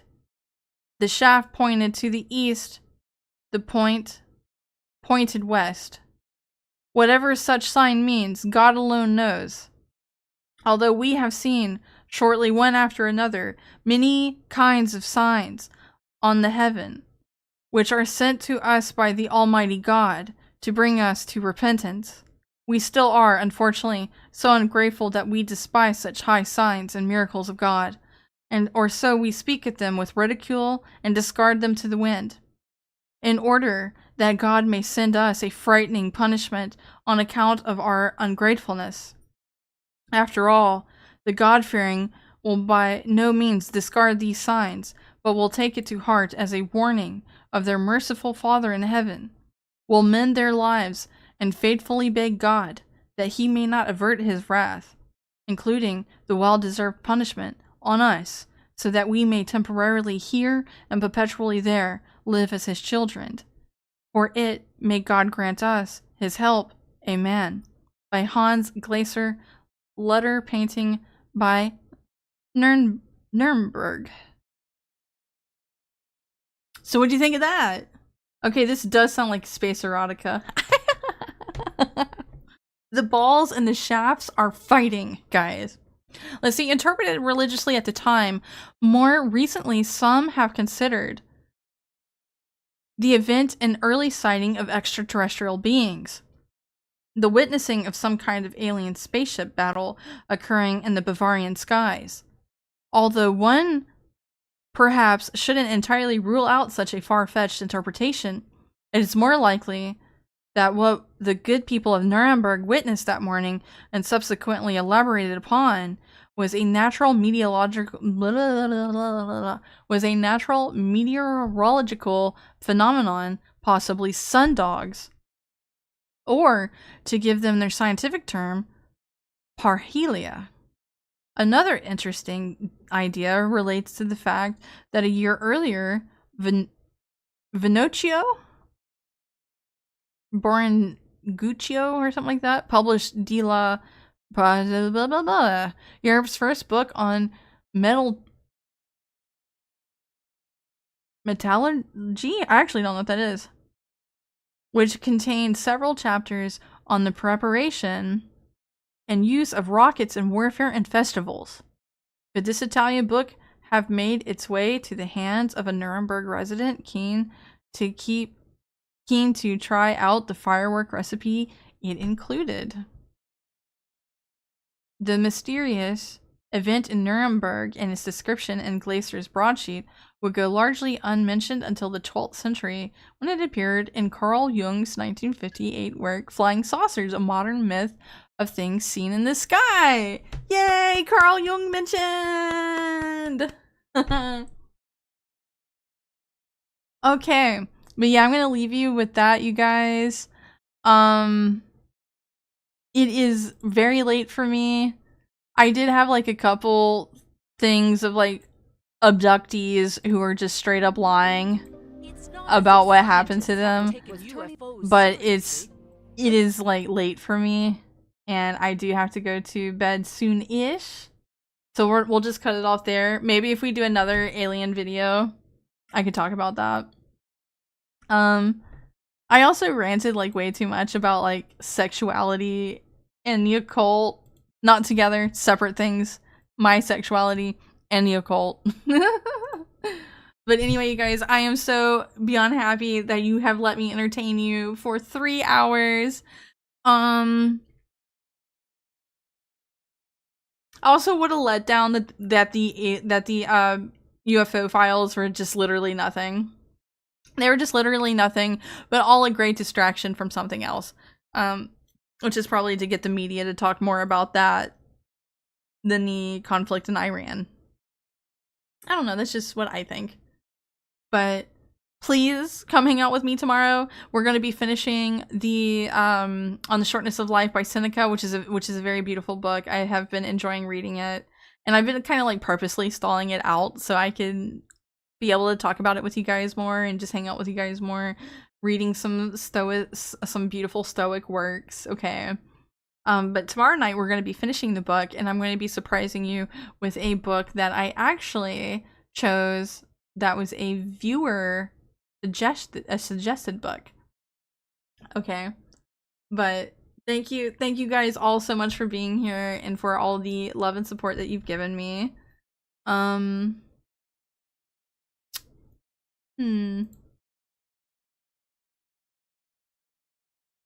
trying to think like if there's anything else. I may or may not have a stream Saturday night. Maybe. I don't know, keep your eye out for that if I don't see you again. Sunday I'll probably be playing video games. I've been wanting to play like a lot of Repo lately and unlock some cosmetics because it's quite a grind to do so. So Sunday night will probably be for that. And then Saturday I may do a stream. Keep your eyes open for that. And then tomorrow night we're finishing Seneca. So you got it.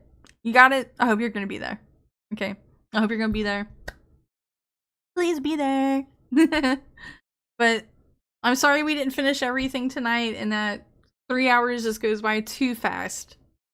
But I love you guys. Please take care of yourselves. And I hope I see you tomorrow night, okay? Good night. Good night.